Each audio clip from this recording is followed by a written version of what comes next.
From the prologue to Jeffrey Woods, Brother Friend Killer, by Lou Woods. Before we begin this journey, I want it to be known that when I remember my brother Jeff, I remember a friend. I remember a big brother who taught me how to climb a tree, throw a baseball, play video games, and about a million other things. He never beat me up, never took my share of the spending money our parents would send us off to the mall with, or made me feel like the tag-along when he'd hang out with his friends. He was my best friend, someone that, should I live to be 100 years old, can never be replaced. Lane Dermott turned the key in the door of his mother's modest home in Mandeville, Louisiana. Walking into the foyer of his home, he threw his backpack to the floor, creating a loud thud as the heavy books contained within struck the hardwood floor. "Lane, what have I told you about throwing your books down like that? We just had the floors done," his mother, Nancy Dermott, scolds, unseen but most certainly heard, from the nearby kitchen. "I'm pissed, Mom," Lane replies, voice laced with the sort of angst that only a teenager who feels slighted by society can produce. His mother lets out a patient sigh. "What happened now, Lane? Are those kids still giving you a hard time at lunch?" "No, I told you already I don't care about them." Lane's book of poetry, which also doubles as his journal, had recently been fished out of his backpack by some mean-spirited peer or another and shared with the rest of the school. He'd had some problems with bullying since then, but Nancy had sincerely believed it was starting to slow down. Kids can only stay focused on one thing for so long, in her opinion, and the expiration date on her son's latest abuse should, in her mind anyway, be nearing. She'd been raising Lane alone for some time now. Paul Dermott, her former husband and Lane's missing in action father, had been out of the picture for the last 4 years or so. Since then, she'd been doing her best to raise and support him, but Lane was not always an easy son to support. His obsession with what his mother thought of as dark things drove a divide between them. He was at an age where he felt she couldn't possibly understand him or his interests, and had quickly established that she was an outsider looking in. His room, adorned with strange books on the occult, disturbing art, and posters for strange foreign horror films, caused her to avoid going in there unless absolutely necessary. She tried a time or two to explain to him that perhaps his interests in these disturbing pieces of culture are what caused him to become a target at his school. This, of course, only served to drive a deeper wedge between them, as he would insist that she didn't know or understand him. Now, on this otherwise lovely day in Mandeville, it would seem that Lane Dermott had found something new to be furious about. Nancy reached into her purse and fetched her favorite coping mechanism, her bottle of Xanax. "This sounds like a 2-pill problem," she thought to herself as she washed the medicine down her throat with a glass of tap water. Forcing a smile and resigning herself to play therapist, she proceeded. "Come in here and tell me what happened," she called to him. "This happened," her son replied, stomping into the kitchen and throwing 2 articles of literature on the breakfast table. "Mr. Kimball rejected my book report.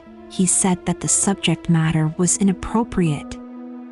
Nancy looked down at the table and saw the book report, neatly typed and placed into a document binder, and then observed the book that the report had been based upon. She quickly realized that she should have allowed the Xanax a bit more time to start working its euphoric magic before engaging her son. "Lane, that book is banned in schools, you know that. The school sent out letters informing everyone. Why would you do your report on that? It's freedom of expression, Mom. Why can't any of you understand that? You knew he was going to kick that report back, son. Why would you provoke the teacher?" Lane had 2 other book reports rejected by his English teacher over the last few months. The first had been based on the long-time banned The Anarchist Cookbook, while the other had been on a recently exiled piece of literature called Voodoo and Hoodoo, removed from schools because it allegedly gave step-by-step instructions on how to prepare and cast hexes. Now that the school had blacklisted yet another book, Nancy couldn't even feign shock that Lane had immediately picked it up. She didn't mind that he read the book, she didn't mind that he was interested in its content, but she knew that he intentionally wrote the report just for a reaction from the teacher. That couldn't be denied. Nancy picked up the small paperback, gazing at its dark cover. In stark white was the title. This book, an autobiography, hit the bookstores about 2 months ago.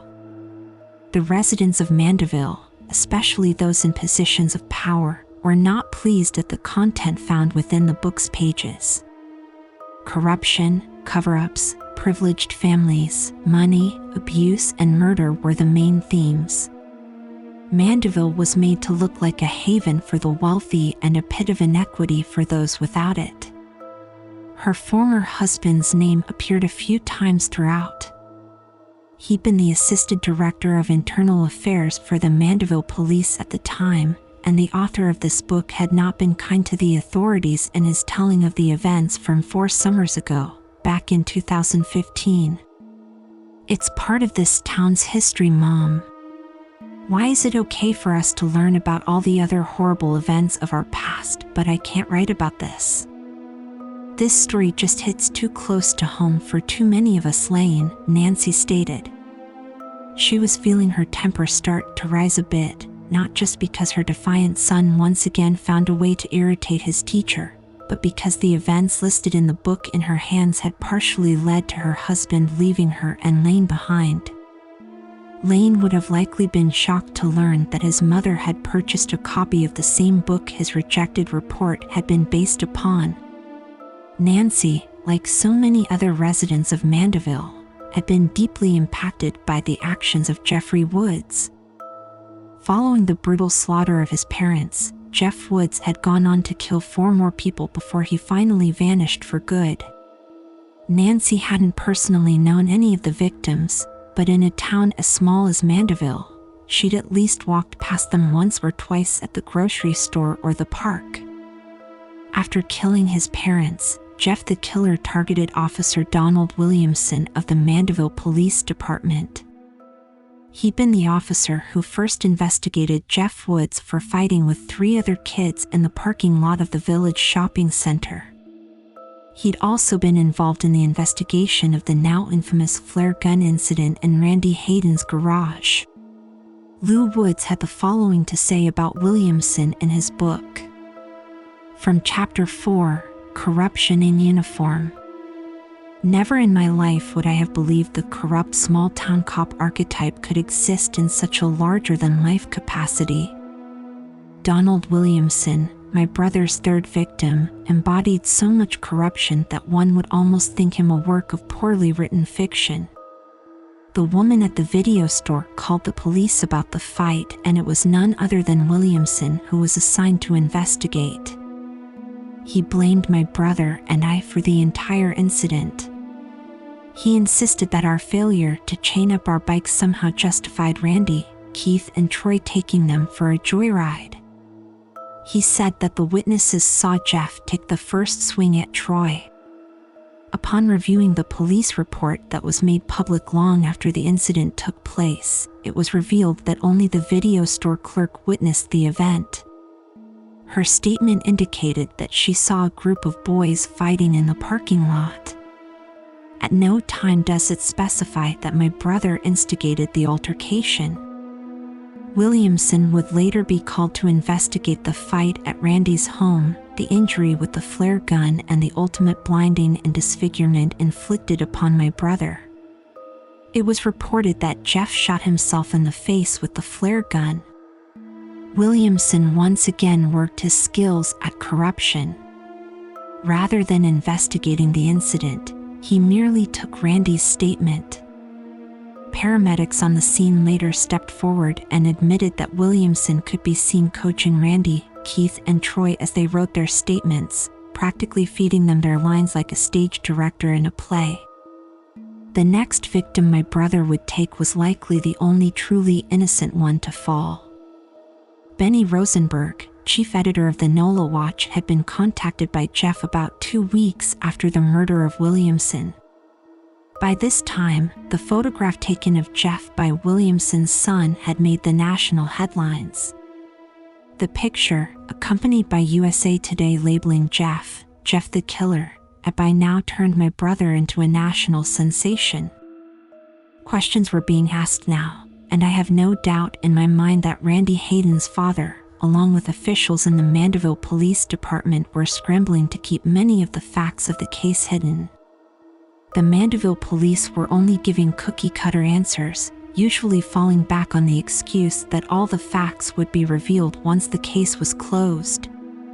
No one close to the investigation would speak in any detail, and tough questions were often directed to the MPD's Public Affairs Department, which somehow never seemed to have their telephones staffed.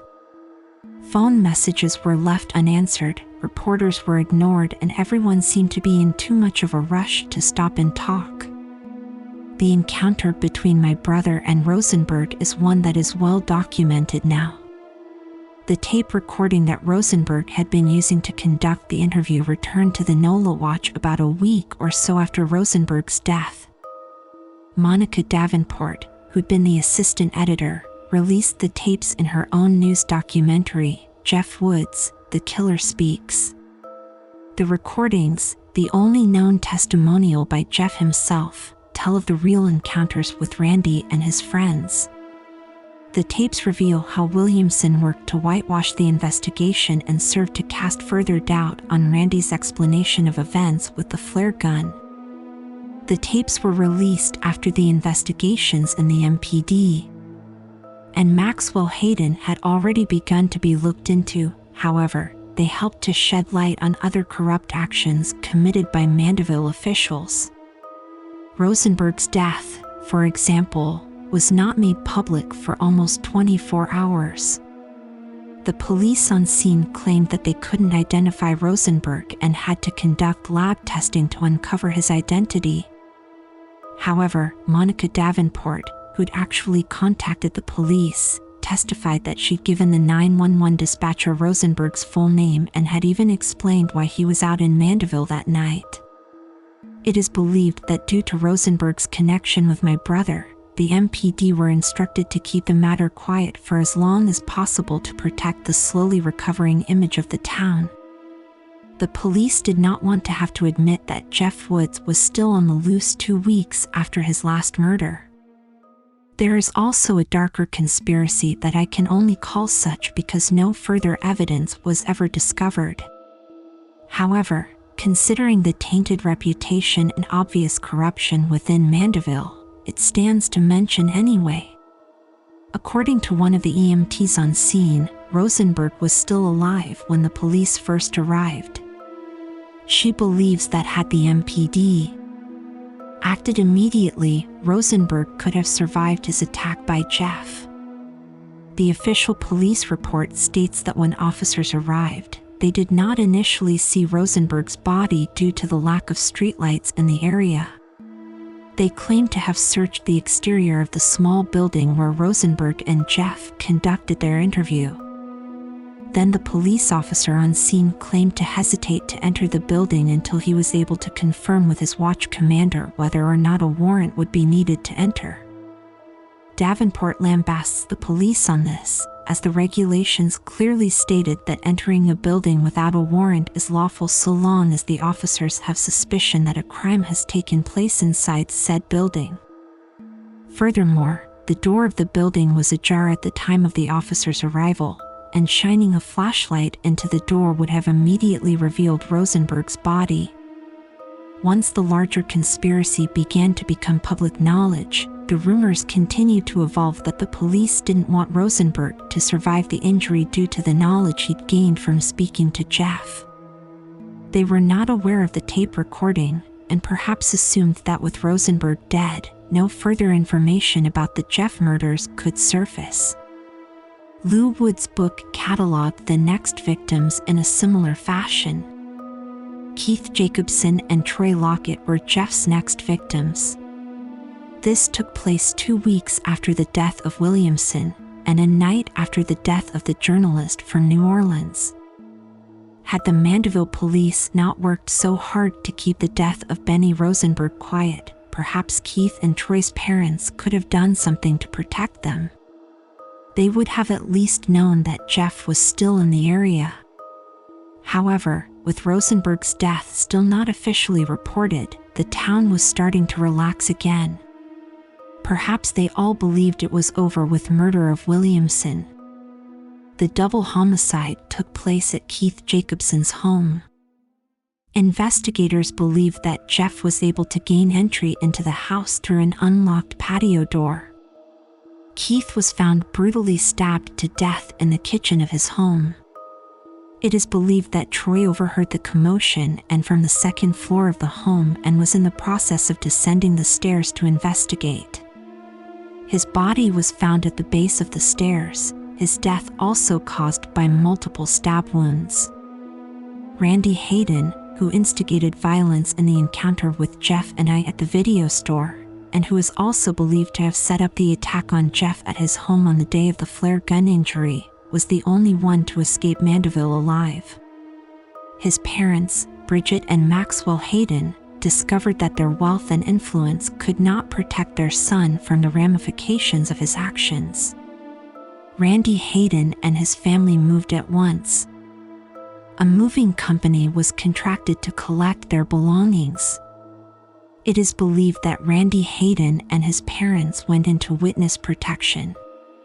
A moving company was hired to pack their home for them, as they were likely advised to avoid Mandeville until Jeff was captured. It was in fact the movers who would end up uncovering the massive cover-up and outright lies committed by Maxwell Hayden along with the Mandeville Police Department. Nancy felt her anger boil at this point. Before Jeff Woods and his family moved to Mandeville, she'd had a great life. Her husband being a high-ranking member of the Mandeville Police meant that she enjoyed a certain degree of comfort within the city limits. Speeding tickets did not exist in Nancy's vocabulary, nor did parking fines or the need to always ensure that she was sober when driving. Most of the officers knew who her husband was, and if they didn't, they would learn soon enough should they decide to issue her any form of citation. She'd become accustomed to this, and therefore was not prepared for the public shaming that was soon to follow. The book went on. I will never understand why those that commit crimes record them. Perhaps there is a foolish undertone within all criminal actions that compels the guilty to leave those little breadcrumbs. Perhaps it is simply hubris. Maxwell Hayden had in fact instructed his company's director of loss prevention to supervise the movers personally on each of the 3 days they were packing up the home. However, no one can be everywhere at once, and even under the watchful eye of Hayden's guard dog, the movers were able to strike gold. My personal belief is that the loss prevention associate was busy watching over the jewelry and other valuables. He likely never thought that the real buried treasure would be found in a simple leather-bound day planner left in plain sight on Hayden's nightstand. According to the mover, he'd picked up the planner and stuffed it into his pocket so that he could pick up the nightstand and carry it out of the room. By his own admission, he had no interest in the book. However, upon returning to his home that night after a long day of moving furniture, the mover discovered he'd forgotten to remove the planner from his pocket. He stated that he tossed the small book on his coffee table and had forgotten about it for a few days. By the time he realized that he still was in possession of the planner, the move was completed and the truck carrying all of the Hayden family's possessions was on its way to wherever they'd gone to hide. The mover reported taking the planner to Hayden's office building and leaving it at the receptionist's desk. From there, the chain of custody is unknown, that is, until it appeared again in the hands of the local media. By the time the small day planner made its rounds, it had visited the Federal Bureau of Investigation, the Louisiana State Justice Department, the Attorney General's office, and about half a dozen other organizations. The little day planner contained meetings and lunches scheduled between Maxwell Hayden and Paul Dermott, who at that time was the Assistant Director of Internal Affairs for the Mandeville Police Department. The meetings all took place after the initial fight between Randy and Jeff in the shopping center parking lot. Other members of the Mandeville police were penciled in for lunch or dinner, including Donald Williamson himself. This sparked enough red flags for the powers that be that existed above or beyond Hayden's influence to dig deeper. By then, questions were already being whispered about anyway. The physician at the hospital, Dr. Ronaldo Diaz, had already demanded a complete ballistics report from the day of the flare gun incident. He did not believe, based on the angle of the wound across Jeff's face, that the injury could be self-inflicted. He'd informed authorities that he'd initially waited on filing the formal request for the report because he'd assumed the police would have further investigated Randy's questionable explanation on their own.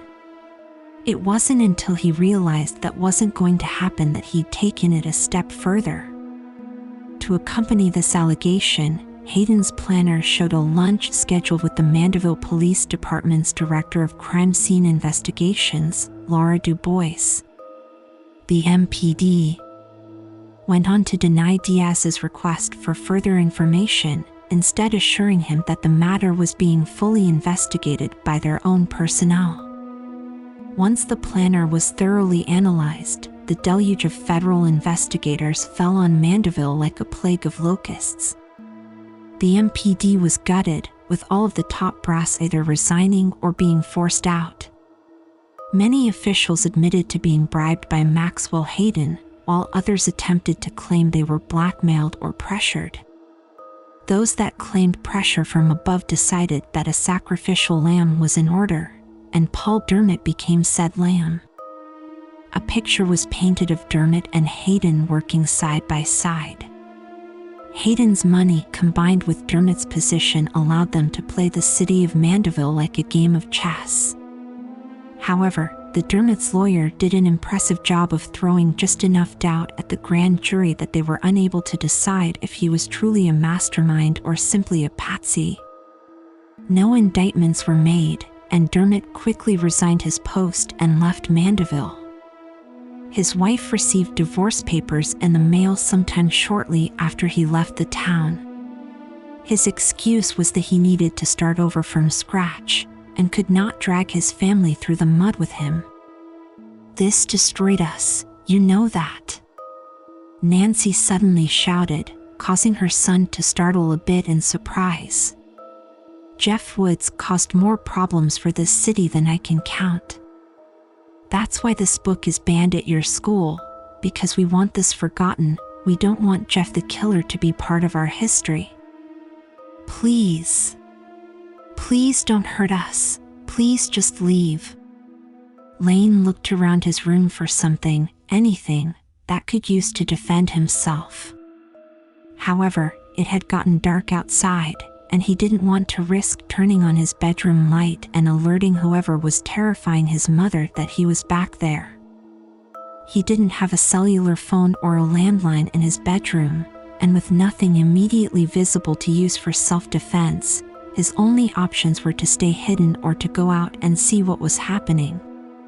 He could have likely stood in his doorway and debated this all night, but suddenly his mother screamed, raising her voice from the sheepish tone she'd been uttering her pleas, to a full-on sound of terror and panic. "No. Please no," the voice of Nancy carried back to Lane. Lane exited his bedroom and stepped into the darkening hallway of his home. What little light still came through the windows was that dull orange that only late twilight could produce. The house was small, and within a few steps he knew that he'd be able to see into the living room. Still looking around for any means of self-defense, Lane's eyes fell the small wooden stand that sat in the hallway of their home. Their phone stand that was never used for a phone since the only jack was located in the living room contained a small shelf underneath its base. Sometimes his mother would keep her few sewing instruments in there. He knew there was needles and thread, but what he now prayed for was her sharp sewing shears. They sprung to mind because Lane was told from the time he was a small child that they were dangerous, sharp as knives. Every time he touched them, as far back as he could recall, Nancy felt it was her duty to remind him to be careful. As silently as possible, Lane opened the drawer, feeling a degree of gratitude at how silently the shelf glided out. Looked down, he saw that the long scissors were in fact in the drawer. Being careful not to make a sound, he drew them out and, with a shaky sigh of nerves, once more began to move towards the sound of his mother's begging. Lane slowly peeked into the room, his eyes growing enormous and his heart freezing in place at the sight before him. His mother, cowering on the sofa, pushed back as far into the backrest as anyone could, was holding her hands up in a pleading gesture. She was crying loudly. This sight alone, though, is not what pulled Lane from his former state of cautious fear and into a new state of crippling panic. He'd seen his mother break down and cry many times, especially during the first year that his father left. No, it was the source of her current horror that froze Lane in his tracks. It stood close to 6 foot tall, dressed in ragged clothing with long, filthy black hair partially hiding one side of its face and a long kitchen knife gripped in its hand. It was tilting its head back and forth, almost as though it were some curious animal trying to figure out the best place to strike its prey first. It would change position before the sofa every few seconds, as though attempting to further torment Nancy, keep her unsure of when and from where it would strike. Lane risked taking another step closer, and suddenly the ghoulish intruder looked up at him. It was at the moment that Lane found himself trapped deeply between disbelief and amazement. The face staring at him from across his living room was far too iconic to mistake. From one side, an almost sane eye locked in. A smile formed as it realized it had trapped Lane in fear. The other side of its face, though, that was something drawn perhaps on the tapestries of hell. The eye was nothing more than a milky white bulb. Lane felt that this is what the eyes of some monstrous creature might develop should it spend its life swimming about in the pits of the Mariana Trench. From the mouth to the eye was a long-healed yet still quite pronounced scar. The scar stopped briefly at the blank eye, but began again above the eyebrow, traveling up the forehead and onto the scalp. Lane slowly raised the scissors to chest level, now gripping them with both hands. Understandably, Lane could not overcome the pure shock of finding one of the decade's most infamous serial killers standing in his living room. From Chapter 7, Denial and Truth: The Fate of My Brother. What used to keep me up at night most often, what caused me the most regret and pain, was the fact that I slept through Jeff's farewell. I only vaguely remember it now, my brother waking me up, telling me that I was free now. I remember feeling annoyed because, well, who enjoys being woken up in the middle of the night? I remember he told me that he loved me and that I was his best friend. I remember saying something like, "Love you too, let me go back to sleep," or something to that effect. When I woke up the next morning, I just got up and started my normal routine. It wasn't until I was walking down the stairs towards the kitchen that I realized that house was too quiet. Our mother always had the television on in the living room during the day. It was almost 10 a.m. and the house was silent.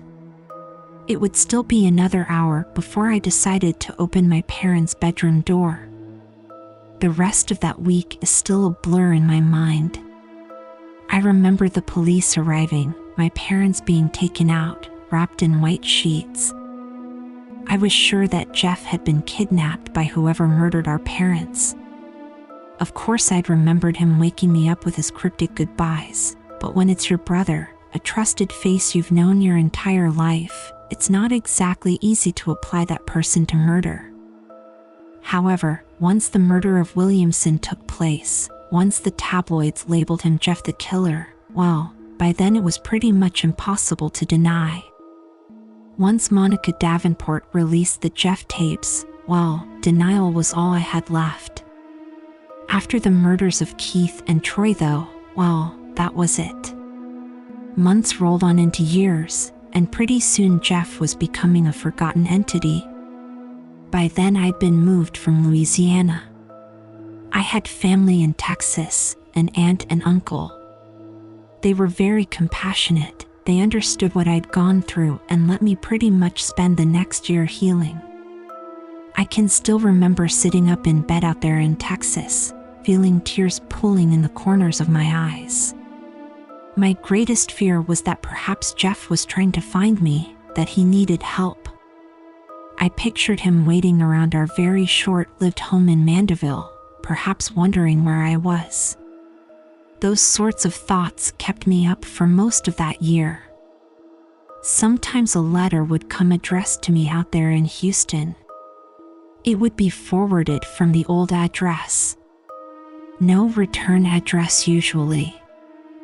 I would get so excited as I tore it open, convinced that Jeff had found a way to write me, to let me know that he was alive. When it would turn out to be a piece of junk mail, just some advertisement designed to look like a real piece of mail, my heart would sink and I'd feel that regret creeping back in. Regret for not waking up and talking to Jeff on the night that he left. At the very least, I could have told him goodbye. Jeff the Killer, Lane whispered, still holding up the scissors. Jeff looked down at Nancy, his face locked into a twisted mask of insanity, and drove the knife down towards her chest. Go to sleep. Shit. Fuck. Jeff screamed, suddenly releasing the knife and letting it fall to the sofa. Lane looked over and saw that his mother had brought the point of her knee directly into the groin of her attacker. Jeff staggered back against the wall, gripping his crotch while trying to still threaten both Nancy and Lane.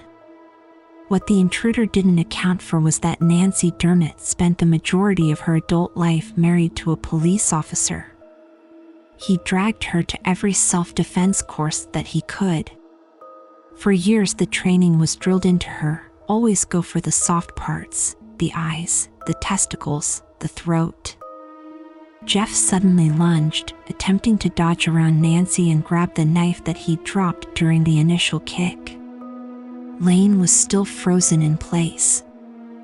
For all the dark poetry and journal entries that he'd created, many detailing the ways he'd like to exact revenge on those that didn't appreciate him, mostly girls and teachers, now that he actually had the chance to stab someone, he found that he simply couldn't manage the act.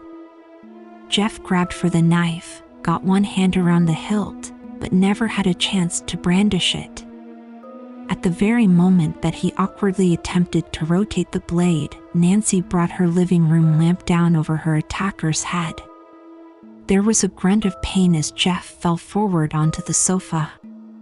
The lamp shattered, but before Lane could blink, his mother grabbed the next closest weapon, the large crystal ashtray that sat upon their coffee table. She raised the object over her head and with a scream of rage smashed it over the young man's head who moments before had her under what he believed to be complete control. Oh God. Lane, are you all right? Nancy shouted at her son. Yeah, Mom, are you? Before she could answer, Lane began to move closer to the unmoving body on his living room sofa. Stay back, Lane. He might get back up. Mom. I don't think he's getting back up. Look. Lane pointed at the blood pooling beneath the still body on the couch. From the 2016 documentary, Jeff Woods, The Killer Speaks by Monica Davenport/interview conducted with local Mandeville youths addressing the cultural movement known as Jeff's Killers. Monica Davenport addresses the camera while standing outside of a small home that appears to be in rural Street Tammany Parish. Monica, I am here on the outskirts of Mandeville, Louisiana, where a group of high school-aged kids gather on a regular basis. What might be their purpose of gathering? Well, they call themselves Jeff's Killers, and they view him as a sort of anti-hero, and many say that they are anxiously awaiting the opportunity to meet him in person. The film cuts to a montage of various teenage participants, many with scars artificially decorated into the side of their faces, some with contact lenses giving one eye a cosmetically enhanced whiteness. All of the teens give short answers, some just one word, others a short phrase, all the same message though. Jeff Woods. We're here to celebrate Jeff the Killer. The Killer. Always Jeffrey Woods, always. Monica, why do you come out here to celebrate Jeffrey Woods? He's a serial killer. He murdered his parents. How do you find a hero in that? Girl 1, Jeff is like, he showed the world that you can do something about abuse. So many of us, we've grown up dealing with that stuff, and we can't do shit. Jeff though, he did it. Guy 1, yeah, Jeff Woods, you know, he was a nice guy. He tried so hard to turn the other cheek and all that crap they teach us in school. He did everything the way we're taught to do it. All the crap society tells us are the stepping stones to being a normal and happy person. For most of us. Girl 2, cutting off Guy 1, for most of us, if it works out, great.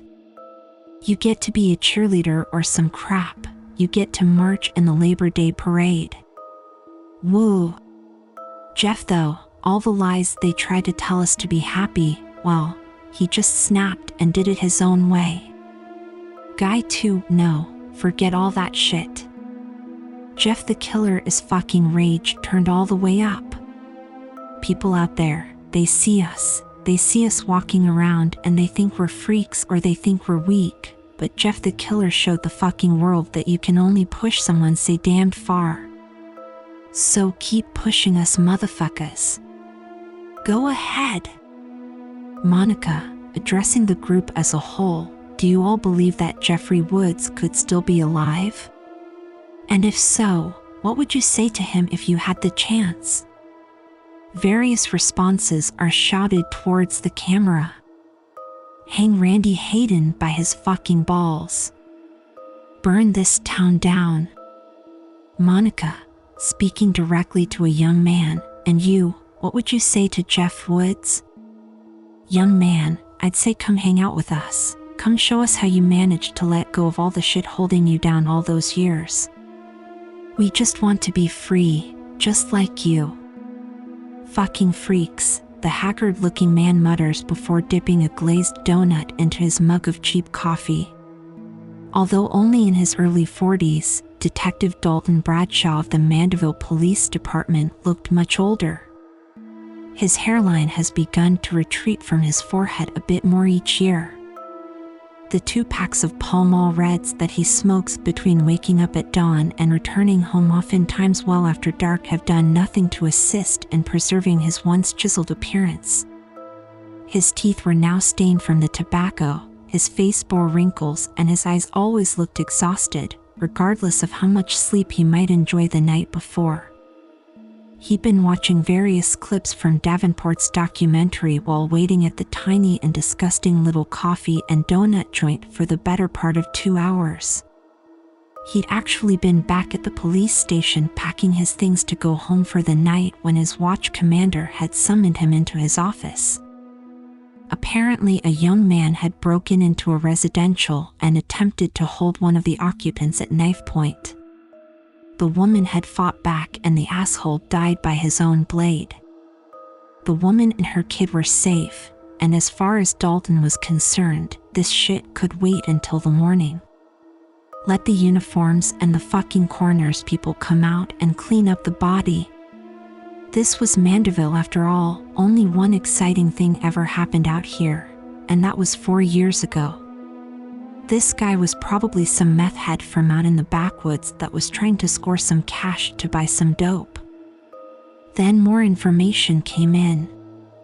That one exciting thing that happened 4 years ago in Mandeville, the only thing that could possibly keep Dalton on the clock and not at home, taking off his suit and climbing into a hot shower, just happened to be the one fucking thing that was lying in a pool of its own blood on Nancy Dermott's sofa. This crazy bitch thinks she killed Jeffrey Woods? Dalton asked his watch commander as he grabbed his notebook and slung on his sport coat. That crazy bitch just happens to be Nancy Dermott, as an ex-wife of Paul Dermott. The same guy that was running favors for Maxwell Hayden. Relax, Captain, I'm just going over there, going to do a nice little interview, make sure the body gets moved and we can pick this up tomorrow. The hell we can, the captain replied in anger. I'm arranging for a specialist from Baton Rouge to work with you on this. That is an order that came right down from the mayor's office. The guy is on his way right now. Just go and stuff donuts down your face at that little shit dive you like. The specialist will meet you there. Uniforms already have the scene under control. If we can move the body to the morgue without causing a scene, we will. I cannot stress this enough to you, Bradshaw, this shit stays on whisper. Wait, how the hell does the mayor's office know about this call already? How? The woman's jackass kid, that's how. Lane Dermott has been a pain in the ass for a while. He likes to post his little opinions about his school and the town all over the freaking official website of the city of Mandeville. The site admins block him for writing about all this Jeff Woods crap. They tell him it's a blacklisted subject, but then the little shit just goes and makes a new account and does it all over again. Anyway, while his mother was busy calling the cops, her 16-year-old idiot was busy photographing the body and posting a picture of it right there on the town's message board.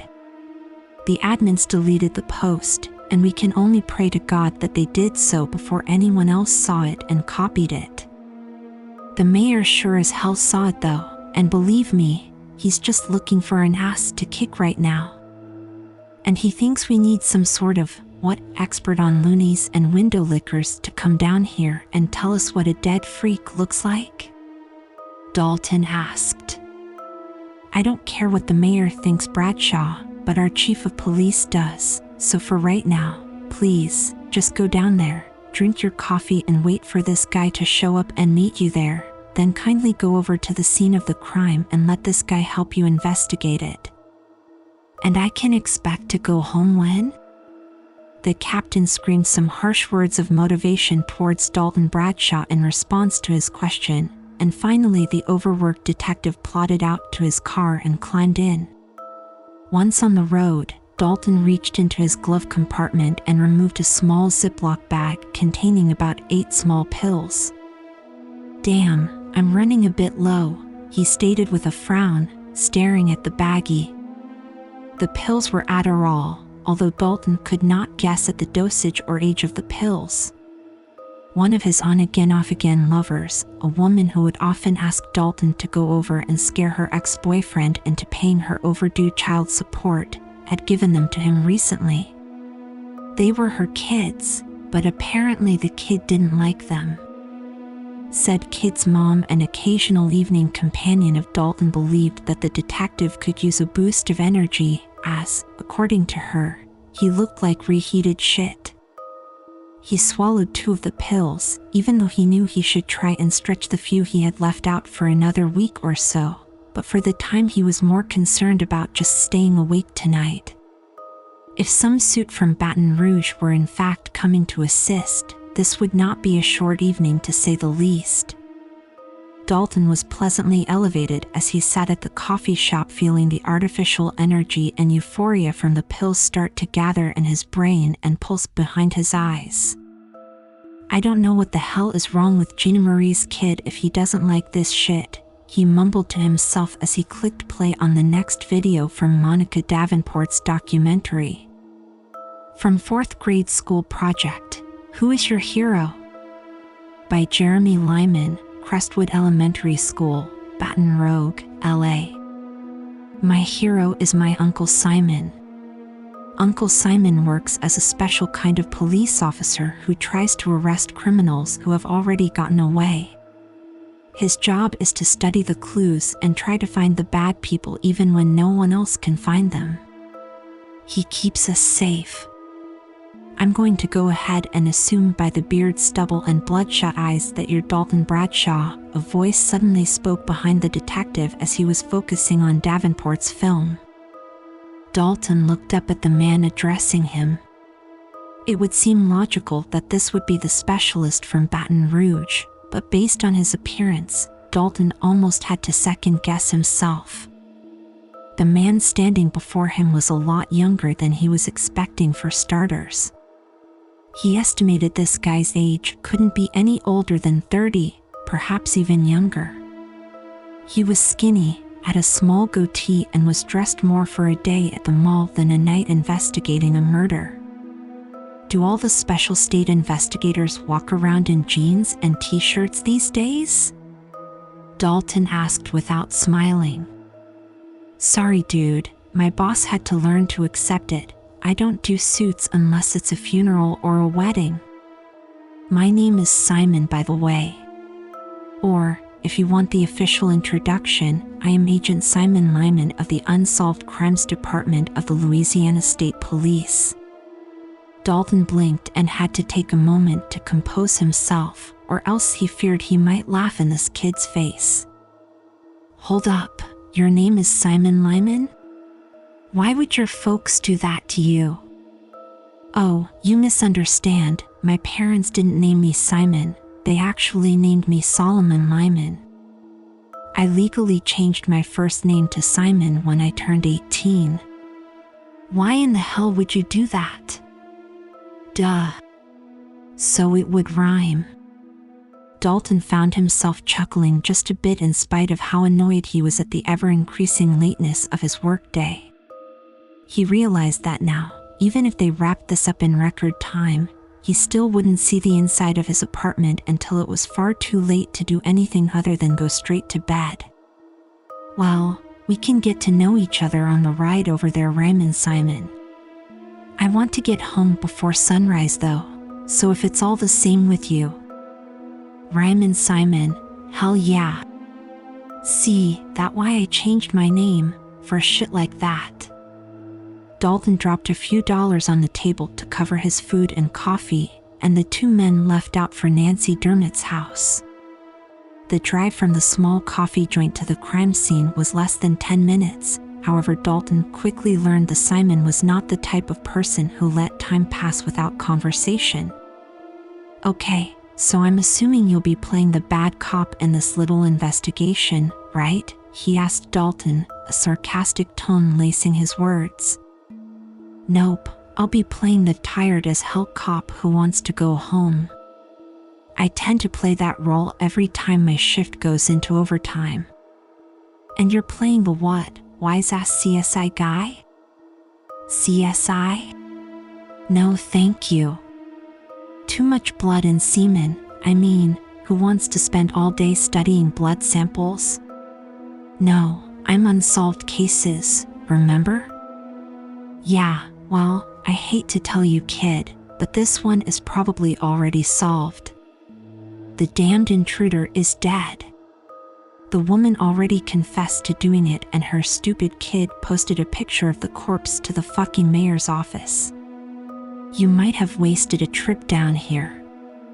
You really think that the dead body we're going over to see is Jeff Woods himself?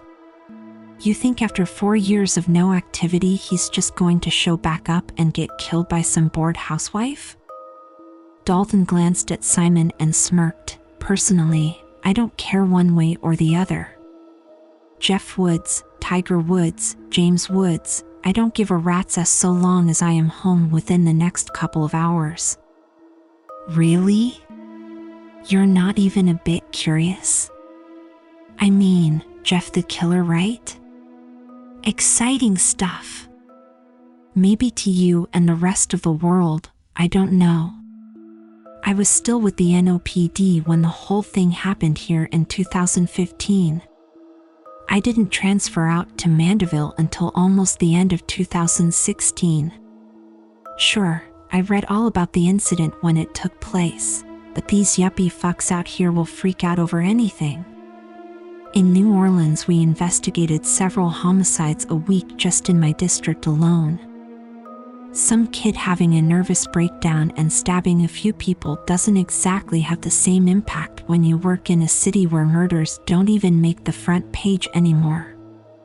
Why'd you leave New Orleans then? Look, Simon, I'm sure you're a nice guy and I bet all your coworkers love you, but let's just stay on track here. If this case turns into a longer ordeal, I'm sure we'll find all the time in the world to tell war stories. But for now, let's just focus on the task at hand. With that said, they rode the last few blocks in relative silence. Dalton only spoke again when they arrived at the scene. We're here. Now listen, I'm not sure if you know this or not, but Nancy Dermott's husband was somewhat tied into this whole Jeff Woods fiasco, so try and avoid making any stupid jokes. Trust me, Dalton, I know all about Paul Dermott and his ties to Maxwell Hayden. I've read Lou Wood's book and all the other seedy little secrets that have been published, and a few that haven't. The two men walked up to the Dermott's front door where a uniformed officer who looked to be all of maybe 21 years of age was standing. The officer began addressing Dalton as he approached. Paramedics moved the body to a stretcher, and I think the CSI people are just about done. There was apparently a brief struggle, but the intended victim really did a number on the guy. Outstanding police work, Junior, Dalton responded, stepping around the cop and walking into the home. Bradshaw, you finally here to take over this scene or what? An older officer asked. Holy shit, Frank. Yeah, I'm here to take over the scene. Give me a briefing so you can get the hell home before you die from breathing. Frank, whose age and weight suggested that he might in fact have difficulties should he ever try to jog more than a few feet, waddled over to Dalton and began reading from a report form. Okay, the dead fuck is on his way to the morgue as we speak. CSI determined he got in through the back door. What can I say? Folks out here never heard of locks or something. Intended victim was Nancy Dermott. Her son Lane Dermott witnessed the struggle and the death of the intruder. Blah, blah, blah, boilerplate bullshit. Apparently 16-year-old Lane believes that this intruder is none other than Jeff Woods. The victims are in the back of the house right now. Nancy said she was sick of looking at the blood on her sofa. The morgue? I thought they were going to leave the scene intact until I got here, Dalton stated. Yeah, Dalt, orders were to keep this thing quiet.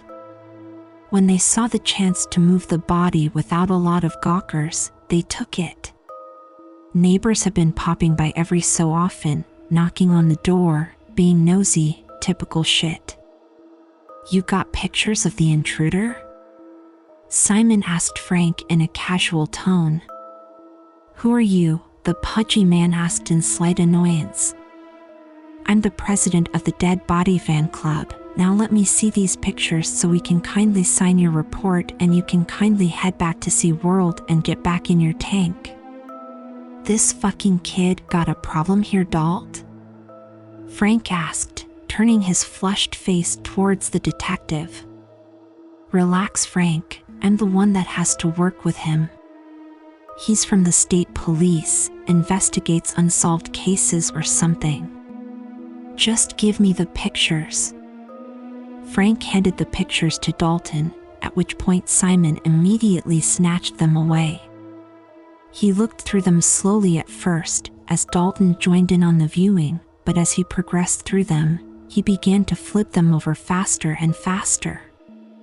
The collection of photographs ranged from close-ups of the intruder's face to shots of his corpse collapsed on the sofa. What information could be gathered on site by the CSI crew were all catalogued, such as height, estimated weight, etc. "Well, this isn't Jeff Woods, that's for sure," Simon stated with no doubt, handing the pictures to Dalton. "How can you be so sure?" "Well, the height is wrong first of all. This guy is taller. Jeff Woods stood 5 feet 10 inches tall. Also, take a look at his clothing. If Jeff Woods really has been stalking the countryside out here for the last 4 years, I doubt he'd be wearing new clothes." Frank decided to chime in, "New clothes? Kid, are you blind? I saw those rags before they zipped him up and hauled him down to the cold storage. His shirt and pants were practically falling apart. While I'm sure your CSI crew will agree, allow me to save them some time and break this down for you guys. The cuts on his clothing are clearly made with scissors. Clothes that rip on tree branches, for example, tend to be torn in ragged fashion. These tears were done on purpose. Plus, the pattern of rips is far too intentional to be something caused by snagging branches. This guy was clearly attempting to create a costume of sorts. Plus, the shoes always give it away. He wants us to believe that he's been wearing the same stuff for so long that it's just falling apart, but his shoes are in pretty good shape from what I can tell from the photos. Plus, he's wearing hiking boots. If he was really living off the land all these years, he'd take whatever kind of shoes he could get, or maybe even still be wearing the ones he left home in. Instead, he's wearing a fairly new-looking pair of shoes that just happened to be perfect for escaping into the woods after he murdered a couple of people. Kid, you know he could have gotten new clothes along the way or something. It's not that hard to break into a store and... Simon interrupted Frank before he could finish. Sure, maybe. However, if you look at these pictures of the perp's face, you'll clearly see that his scar is smearing a bit. Now, I'm no dermatologist, but in my experience, scars don't start to streak when you sweat. Also, that's clearly a contact lens in his eye. Dalton couldn't help but chuckle at this exchange. Frank Landry had developed the reputation of being a bit of a bully over the years, especially to the new recruits. Watching the skinny kid talk to him like he's an idiot was good for a laugh or two. An hour later, Simon and Dalton were driving to the morgue to see the corpse that was causing such a stir. They'd interviewed both Nancy and Lane Dermott and were not surprised to find there wasn't much to be gained besides a rehashing of what they already knew. "You were a little harsh on that kid, don't you think?" Simon asked as they drove. "That fucking kid is an idiot. Posting that damned picture for the world to see." "Agreed, but did you really have to threaten to skull drag him, as you put it? Lane Dermott needs to have a little understanding that he isn't above shit. Since he father split town, he's used that as an excuse to do whatever he wants. His mother clearly is too worn out to fix his ass. Plus, if that picture gets leaked around, you Mandeville types really are afraid of the exposure, aren't you?" "Personally, I don't give a damn," Dalton corrected, "but the old heads here, yeah, they hate it." Before Jeff Woods decided to go on a killing spree, Mandeville was advertised as the kind of place where you could sleep with your doors unlocked at night. But really, I think it was all the corruption that was uncovered that freaked them out. A murder can be explained away as just a crazy bastard being crazy, but all the cover-ups, that was bad. Well, Maxwell Hayden didn't exactly do himself any favors with the bribes. He certainly didn't do his son any favors either. Randy Hayden may have escaped Mandeville alive, but from what I've heard, even Witpro couldn't protect his reputation. From the American news program Lies Exposed, hosted by Leslie Matthews' interview with activist Alexis Perry on her campaign against Randy Hayden. Leslie, tonight we're joined by Alexis Perry, who is speaking publicly for the first time since being formally charged by authorities for doxing the personal online accounts of Randy Hayden while he was in federal witness protection. Alexis is currently out of jail on bond, but will face charges in court for her actions. Alexis tells us that she is not dissuaded by her upcoming court date, stating that she would do it all over again. For our viewers that have not been following these developments, here is a brief recap of the events that have led to the 23-year-old college sophomore facing these serious charges.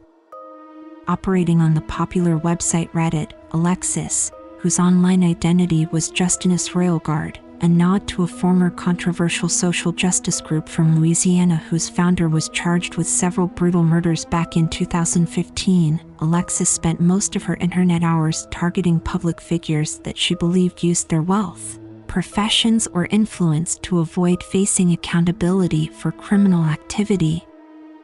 Alexis credits her exposing of Randy Hayden publicly to the disgust and anger she tells us formed in her after reading the best-selling autobiography Jeffrey Woods, Brother Friend Killer, written by Lou Woods, brother of the infamous serial killer Jeffrey Woods. Alexis has stated that she was furious that Randy Hayden, who she describes as a pompous child of privilege, was able to escape all accountability for his actions because of his corrupt father's political connections within the small New Orleans suburb of Mandeville, Louisiana. Select portions of the interview below. For the full interview, please visit our website. Alexis, it's disgusting, really. If Randy Hayden were poor, he would have been hung out to dry in the media. He tormented Jeffrey Woods but was protected by the local police.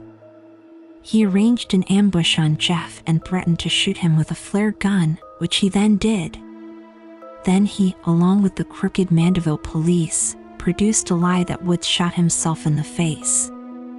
Even when the doctor who treated Jeff in the hospital attempted to throw that story into question, Randy's father started bribing more officials to make that disappear too. This kid was living in a world where he couldn't be touched. Leslie, so you read the book and then became motivated to look further into the whereabouts of Randy Hayden? Alexis, yes. It was common knowledge that he'd gone into witness protection along with his mother and father.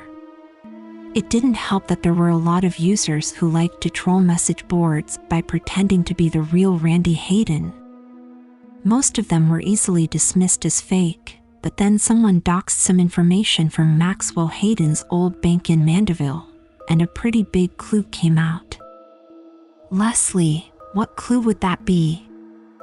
Alexis, once again, it's pretty well known that Maxwell Hayden, even after going into witness protection, lost his financial empire. His shares in his company were all sold off to a private investor, and what he had left went into the massive fines and penalties imposed on him by the Federal Trade Commission. I imagine that wherever Maxwell and Bridget Hayden are now, that whatever names they were given, they're probably living off of frozen food and tap water.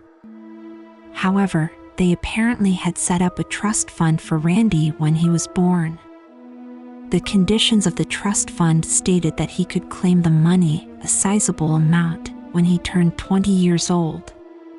We're talking a little over $1 million, all just sitting in an account that his parents, by their own agreed upon conditions, couldn't touch. It could only go to Randy when he turned 20. So, about 6 months before what would be his 20th birthday, this user shows up on Reddit, and as I learned once I started digging into it, a bunch of other opinion-based internet forums, asking the same sort of questions. Leslie, what was he asking that caught your attention? Alexis, he was asking about Randy Hayden, questions about whether or not he should come out of hiding. This user created polls asking people if they'd forgive his reputation, stuff like that. Now, that alone wasn't such a red flag just in itself. Lots of people talked about this, especially after Lou Wood's book came out. There were a lot of people that supported Randy, painting him as just another victim in the entire Jeff the Killer debacle. Others, like myself, wanted to see him held publicly accountable for lying to the police about the flare gun incident. What stood out, though, was the tone of these posts and the username for that matter.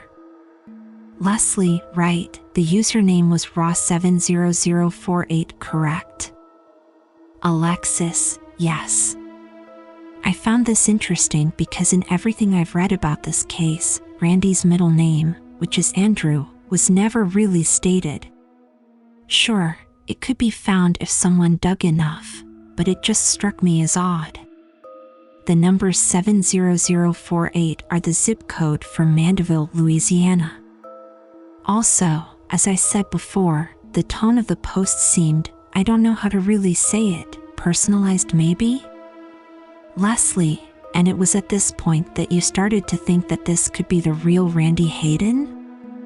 Alexis, not exactly, but it was enough to make me want to dig more into this user.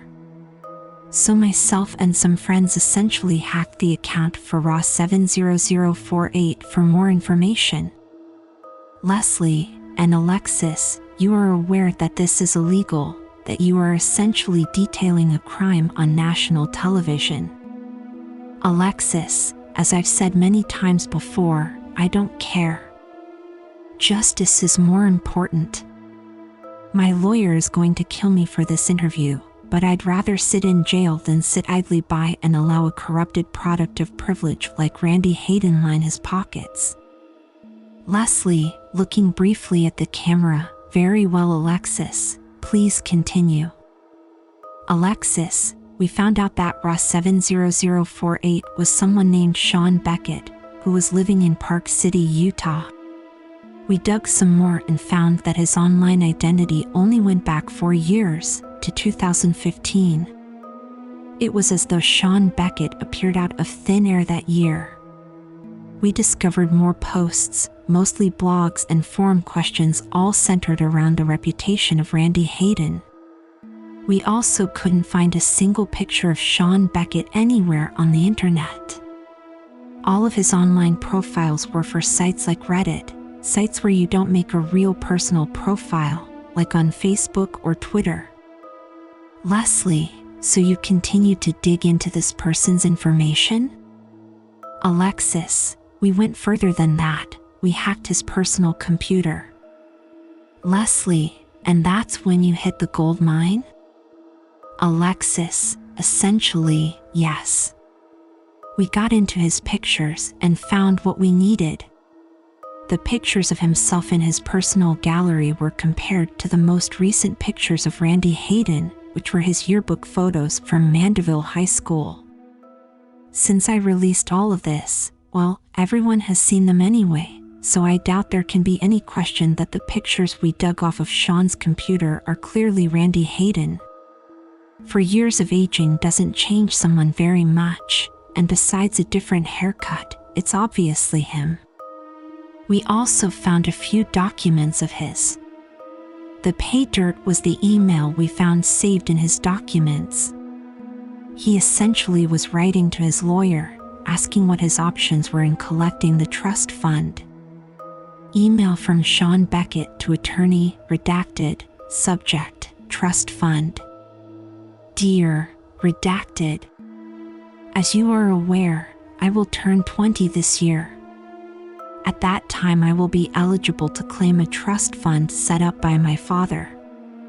As I am currently unable to use the name associated with the contract, I am wondering what are my options.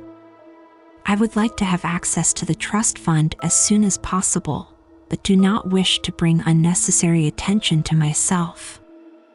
Sincerely, Sean. Leslie, so at that point you believed that you had all the proof you needed? Alexis, clearly.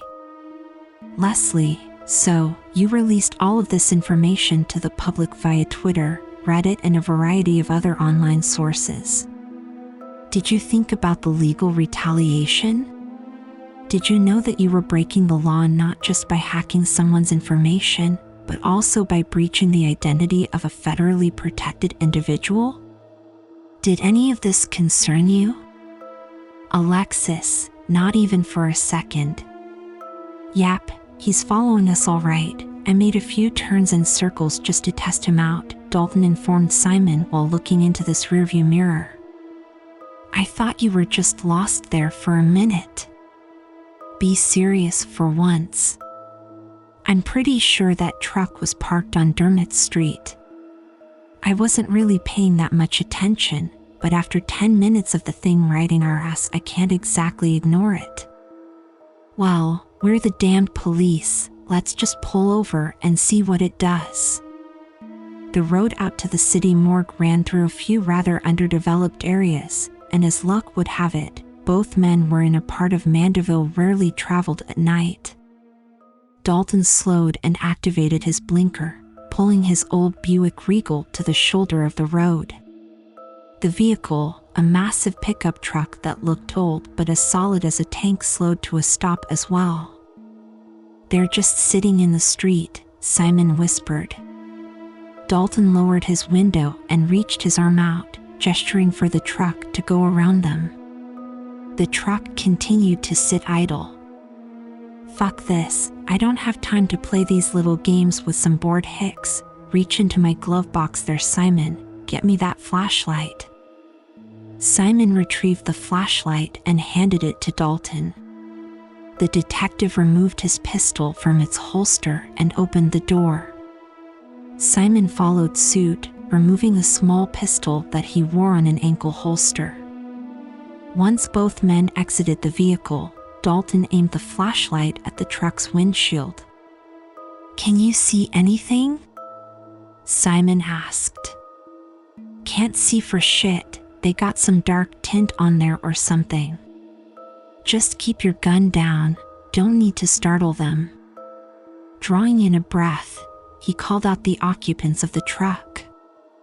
Do you need assistance? Both officers waited for any sort of reaction. The truck continued to remain in place, its engine rumbling. If you don't need assistance, keep it moving. You're obstructing a roadway. Okay, Dalton, do you have a radio in your car? We should probably get some backup out here. No radio, this is my personal vehicle. Use your cell phone, call the precinct and let the dispatcher know to send a couple units out here. We're on HWY 21 about a mile north of HWY 190. Simon removed his phone, and as he did, the truck suddenly sprung to life.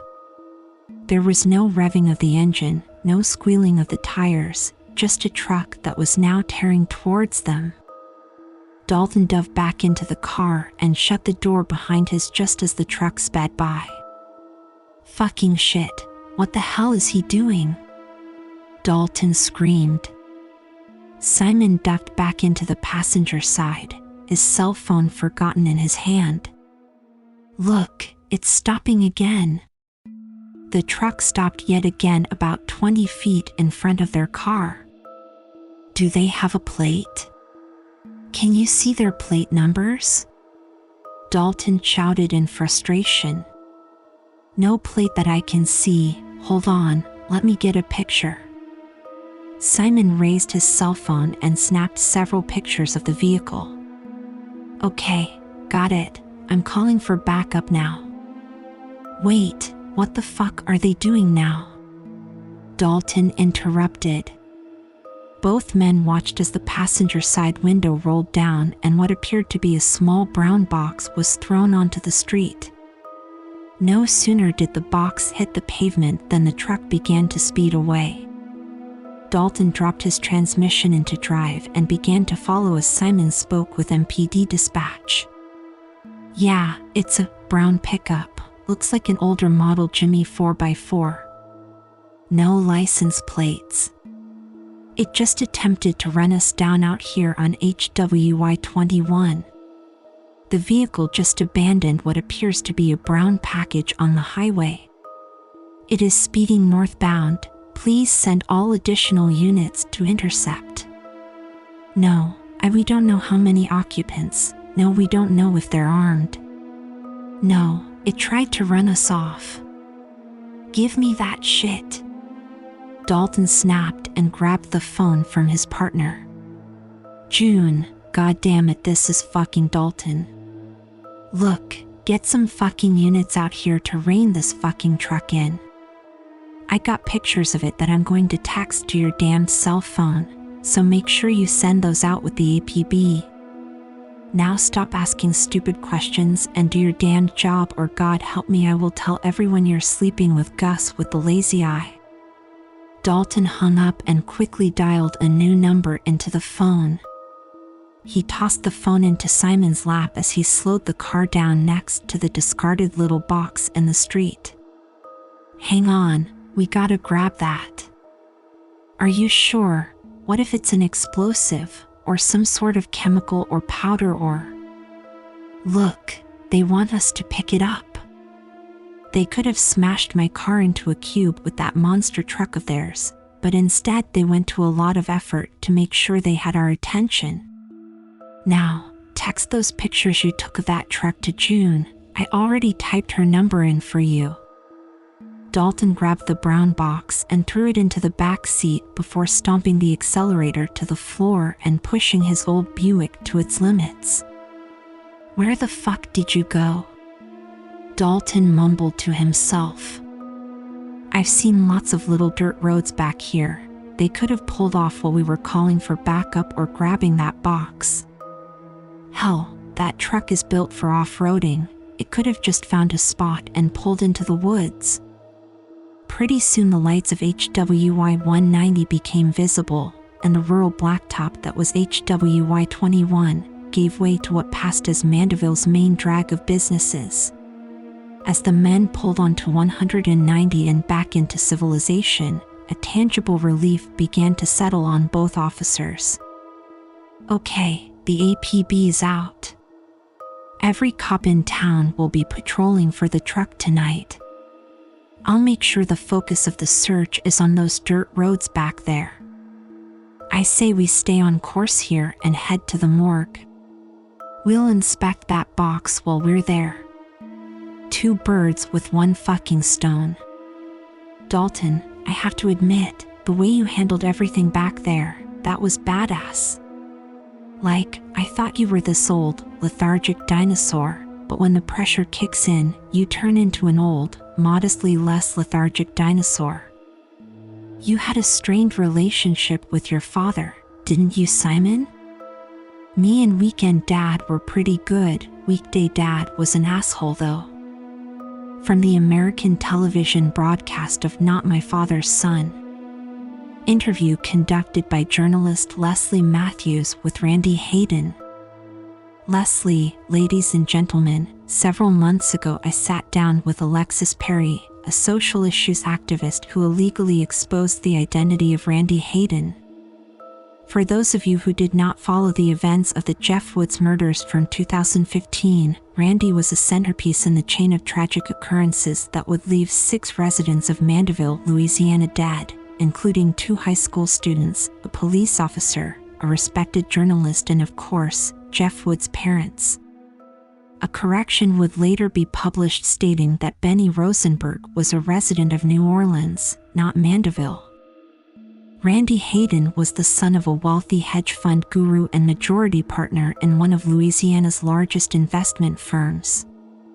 Before the infamous Jeff the Killer murders, Randy was known around Mandeville as a promising legacy.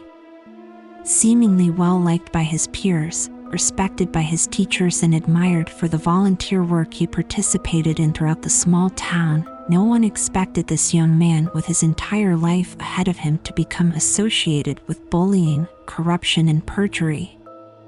However, in 2015, Jeff Woods and his family moved from New Orleans east to Mandeville. Jeff's father, Matthew Woods, had been promoted at work, and with that promotion came the opportunity to move to a better neighborhood and start a new life. Matt Woods would also find that he now worked for Maxwell Hayden. In the late summer of 2015, Jeff and his brother Lou would encounter Randy Hayden, along with his friends Troy Lockett and Keith Jacobson, in the parking lot of a local shopping center. A fight would break out, apparently over bicycles, and the police would intervene. Officer Donald Williamson of the Mandeville Police Department responded. At the time, no one was aware that Williamson would take a bribe from Maxwell Hayden in order to protect Randy. Williamson would manipulate the police report, reshaping the incident to place all the blame on Jeff and Lou Woods. A week later, Randy saw a chance at revenge. Bridget Hayden and Shalia Woods decided that if perhaps Jeff and Randy were to get to know each other, they'd become friends and this issue could be resolved. According to the testimonial in Monica Davenport's release of Jeff Woods' interview with her former editor, Randy led Jeff into his garage and threatened him with a flare gun after the boys' mothers left them home alone. Another fight took place, and in a moment of tragic misfortune, the flare discharged, disfiguring Jeff Woods' face and blinding him in one eye. Once again, Donald Williamson arrived on scene to investigate. The official police report, as well as the explanation given to Matt and Shalia Woods, claimed that Jeff was carelessly playing with the flare gun when he accidentally shot himself in the face. After the murders began to accelerate, Maxwell Hayden entered his family into federal witness protection. What would follow would be a flurry of accusations against Maxwell and his associates within the Mandeville city government. Lies were exposed, including the truth behind Jeff's injury. Randy had been responsible for the flare gun. Interview responses with the parents of Troy Lockett and Keith Jacobson changed drastically after the cover-ups were exposed. After the deaths of Jeff's parents, but before the murder of Donald Williamson, the parents of Troy and Keith described Randy Hayden as a friendly, helpful, and promising young man who was always there for his friends.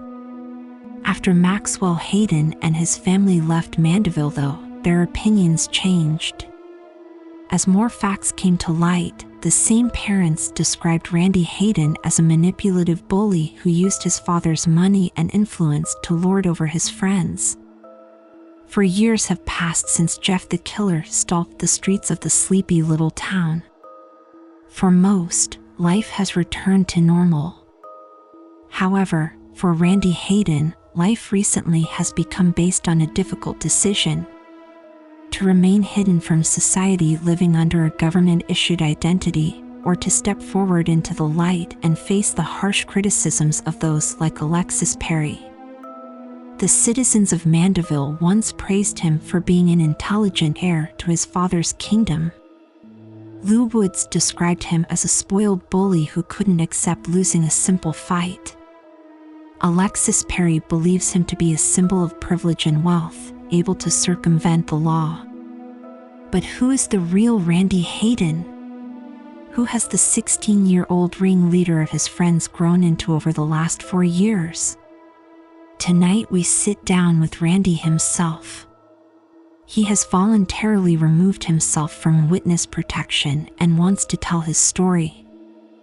Leslie, thank you for joining me tonight. I realize that this must have been a difficult decision for you.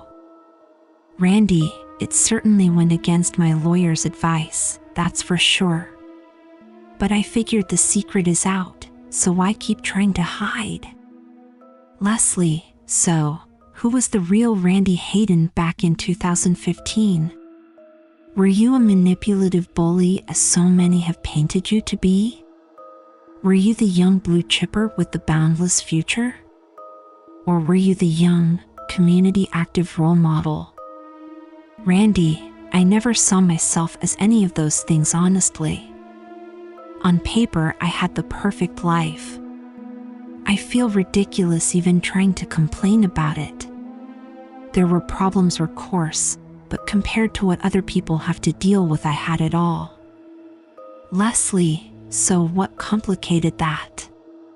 How did you fall into this conspiracy of lies and corruption? Randy, there was always a constant pressure on me, especially as I got older. My father was obsessed with molding me into this. I don't know, mascot? I had to be the best at everything I did. Grades, athletics, anything, I had to be the best. Leslie, and if you failed? Randy, my parents would shun me for a while. If I came in second place in a school contest or a sporting event, I'd be ignored for a few days. Leslie, how so? Randy, they wouldn't speak to me. If I tried to ask a question during a meal, my father would actually look around and ask something like, "Bridget, do you hear something?" I think my mother felt bad. She'd make this face, like regret. She went along with it though. So, anytime I tried anything, I had to force myself to succeed. I was more afraid of being ignored than I was afraid of being hit or grounded or whatever. Leslie, it sounds to me like you could almost draw a parallel to the way your parents treated you to the way Jeff Woods described his own family life. Randy, I've come to realize that more and more over the years. I wish I hadn't been so damned stupid back then. Leslie, you've mentioned in the pre-interview that your father would force many questionable actions upon you. Would you care to expand on that? Randy, it's going to sound stupid, and most of my friends back then were actually jealous. When I was 14, my father hired a prostitute for me. Leslie, now, just to clarify the obvious, what was the purpose of him hiring her? Randy, he told me that I needed to get sex out of the way so that I could focus on my grades and activities. He called some escort service, spent a ton of money. Apparently, he paid to have a full battery of tests done to ensure that she was clean.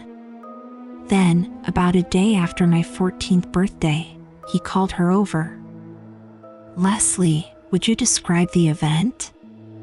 If there's something you don't wish to include, or if you start to feel uncomfortable, feel free to stop answering the question.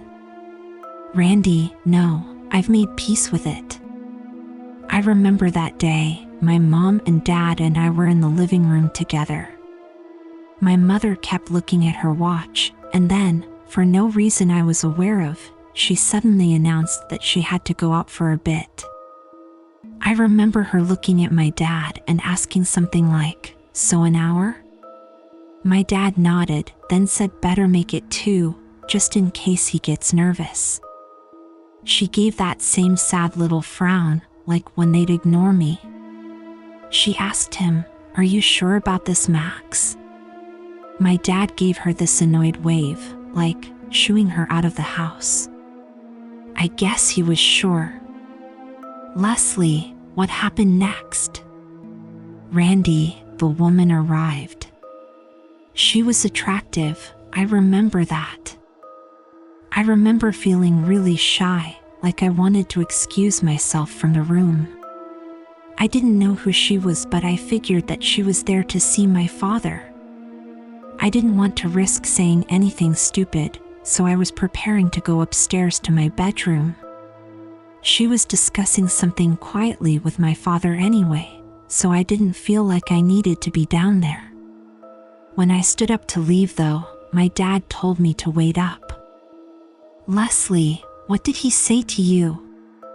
Randy, he told me that her name was Cherry and that she was going to give me the rest of my birthday presents. He said that he knew what was on my mind, thinking about girls and all. He said that if I just got it over with, I'd be able to focus on the things that mattered. I asked him what he meant, and he just said flatly, sex. Leslie, did you want to have sex with Cherry? Randy, not really, no. It was like watching my dad smoke a cigarette. I was always curious as to what it was like, but whenever I had the chance to grab one and light up, I always hesitated. Sure, I found Cherry attractive, but I wasn't prepared for sex. Leslie, did you tell him that? Randy, not directly, no. At first I thought it had to be one big joke. Then my dad started giving me specific instructions. It was so surreal. I mean, how the hell do you react to something like that? Leslie, what happened? Randy, my father broke it down, as he liked to say, Barney style. You know, like the purple dinosaur. He told me that I was going to take Cherry up to my bedroom and that she would guide me through everything. He told me that she had protection in her purse. I was freaking out a little.